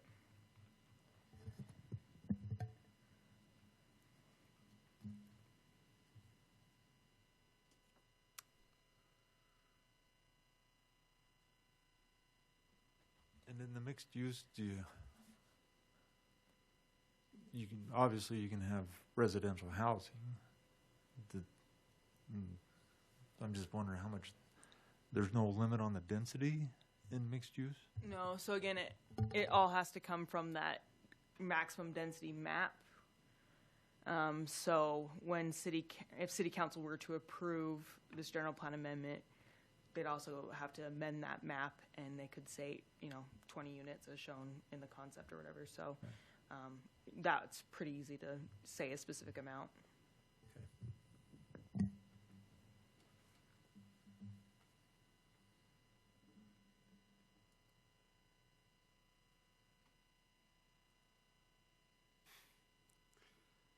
I do like the product. I've driven through the area in Pleasant Grove that this product, there's the similar product that you've shown us is, and I have even noticed, like, wow, I like this product. Didn't know you. I'm not saying that was what I was planning or looking for when I used to work in that area of Pleasant Grove, and I do remember feeling like, oh man, I wish we had something like this in Lehi. I said that to myself multiple times. But there are some challenges with this one, and I hear the neighborhood's concerns. I'm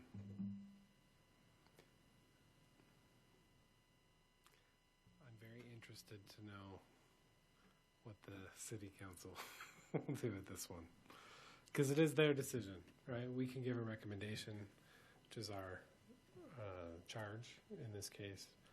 I'm very curious to know how the city council will react to this request.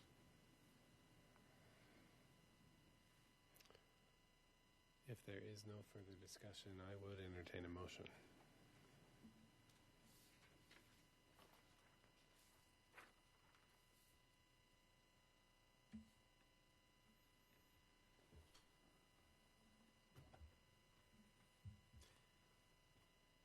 No motion, more discussion, unless someone wants to put forward a motion. Well, I'd like to hear what you have to say. A question, Nicole, I appreciate your comment earlier that I also would not want to live on a frontage road. So if not a mixed use, or if not low density residential as it is currently zoned, what would you put here? Commercial? Neighborhood commercial, specifically. I think the neighbors would have maybe even more concerns with neighborhood commercial than they would mixed use. There's so very little he can't do a single family, neighborhood right here. That would not make sense. So he should be able to develop his property, right? I mean,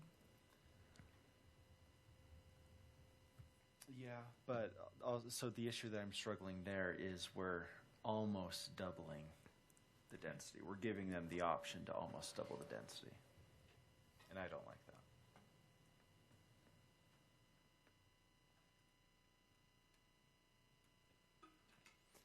On that road, that frontage road, it's interesting because it is a frontage road, which typically in your mind you think, well, that's a busy road. Mm-hmm. But that section right there isn't. I've never found it to be overly busy. Well, maybe I don't drive through there at 5 p.m., but There's a lot of traffic that goes through that area. I would think there's more than, I know on school days, there's a lot of cars that go through there. there's access on the west side, right? It's pretty close. The little, tunnel. Mm-hmm. I guess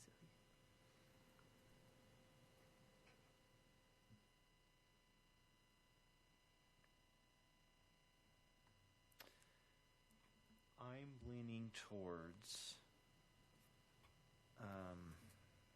Why can I not think or talk? I'm leaning towards not recommending this to City Council for the reason that I don't like that mixed use would be almost doubling the density that's permissible. Is kind of what I'm thinking, but again, I'm not sure. Like what? In an ideal world, what goes here? I don't know how to answer that question, so that's what's stumping me. In an ideal world, there's 5,000 trees and a nice, beautiful stream in a park. and the horses that are there. And some horses, Yeah. and also a mountain. But that's fair. That is That's not fair. the ideal world we live in. On 4 acres, it's a lot. In the It would be ideal amazing. world, It'd be dense. planet in reality. Yeah.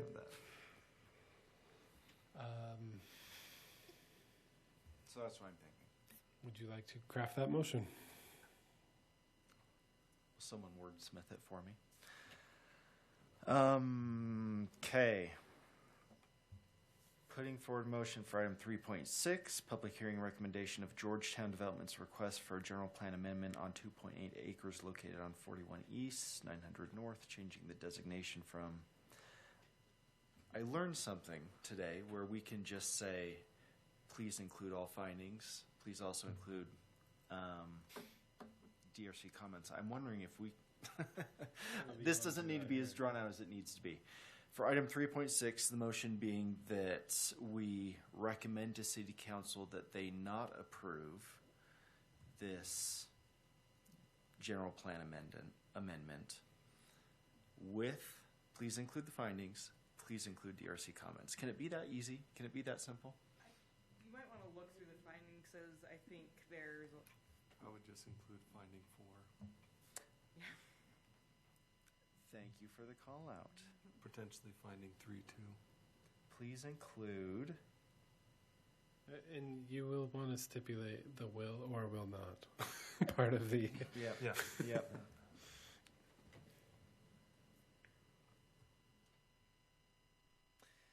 Finding 4 with it not being in conformance. Item 5, that it is not consistent with the current land uses and zoning. And then DRC comments. Anything I missed? Anything you'd amend? want a quick clarification on Kim's DRC comment. You said 12 lots under VLDRA, 17 under VLDR. I think we were just trying to give that comparison. Of what would be allowed here? Yep, just the difference in density. However, the current zoning, she was saying, was, 4 lots per acre, right? Or 4, isn't that what you said? Yeah, are you looking at the right comment sheet? Because that looks like, that sounds like the one from the last, from I the might bishops. be yeah, I am on the bishop's one. I apologize. Thank you. Let me catch up. Okay, thank you. That makes more sense. I was a little confused. Sorry, your motion stands. I'll second the motion. We have a motion and a second. All in favor? Aye. Any opposed? Nay. Nay. Nay. Controversial. Did you get that? See you guys in a minute. Yeah. 3 nays, 2. It's just it's a tough one. I love the product. I just not sure It was 3 days. It was there. 3. We have an option here to present another motion, or it would go forward with a positive recommendation to the city council. I don't think it would go with positive. I think it would go for either neutral or negative recommendation. I thought we found out that neutral wasn't a thing. Yeah, it would be negative, sorry. It would still go forward as a negative recommendation. But they would see that 3 of us oppose that. They would see 3 of us oppose the negative recommendation, and it would go forward as a negative recommendation. The green shirt crew down here. Story about The green Maybe if shirts. you guys wore green shirts. Sorry, Craig? Could always make another motion. So. We may. It's up to you guys if you would like to craft another motion and take a shot at it, or if you want it to sit as it lies. And I would be curious to better understand why the nay. I am in favor. I like what I've seen. I think that I've been convinced its proximity to potential use. I think that there are opportunities to move some of the mixed use units and put it in this area. I don't feel like it is a enormous development, which obviously would cause a very big problem for this neighborhood. It's a very small development. Those are my feelings of why I'm leaning the opposite direction of the motion. I agree with that, and also I feel like we need more products like this one in Lehi. I think it's a good product. I've visited Vector Optics before, and it seemed really cool in Pleasant Grove, where in the neighborhood I visited at. If this were a block into the neighborhood, I would feel very differently. However, because personally I feel that the frontage road brings it on the outside of the neighborhood, minimizing an impact to the interior portions of the neighborhood, is also why I feel more comfortable with this location. If it was on a different street, any of these other streets we're seeing on the map here, I would be very uncomfortable with it. But I feel comfortable with what could go here on that road. That's fair. Would you like to redo the motion? I'm still trying to figure out what I'm doing here this evening. Feel like but I was just looking through the possible motions and findings. You know, it's within the TOD. It does provide a nice buffer to the I-15 corridor. I think it encourages active transportation. There's the trail that comes down Dry Creek. I don't know if people in that neighborhood would walk to their offices there. Who knows what people do? I do think it does conform to the purposes and intent of the provisions, but I don't know if it doesn't fit the neighborhood, and the argument that there is no other retail commercial really on that side of the freeway, and probably until you get up to 2100 north and 2100 west north and 1,200 west and 3,200 north. Clear up that way. So that's where I'm still. And so when I voted, I didn't know what I was voting on. Which one of those was I actually voting on? If I was in favor of this project or the zone change or not? So let me try to. May I propose another You may. motion? So on item 3.6, public hearing and recommendation of Georgetown develops request for a general plan amendment on 2.8 acres located at 41 East, 900 North, changing the designation from low density residential to mixed use. I propose that we provide a positive recommendation to the city with the findings that it is within the TOD with the density near transit. The proposed amendment to the city plan provides a buffer to I-15. The proposed amendment to the city plan will encourage greater active transportation travel and reduce automobile trips. And the proposed general plan amendment is in conformance with the purposes, intent, and provisions of the general plan. And please include all DRC comments. Are you willing to change the word will in your finding 3 to could? Yes, thank you.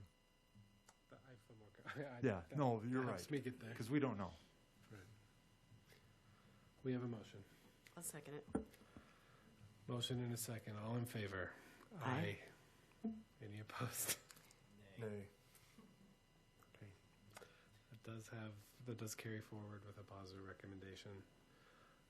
City council will listen to this. Yeah, There are some concerns, even from a positive perspective, right? And ultimately, it is in their hands. So, Thank you guys. Did you have a comment? Just saying, I think that's a more straightforward way for city council to get that recommendation. Sure. So, Easier For to sure. digest. yeah. Thank you. Any city business?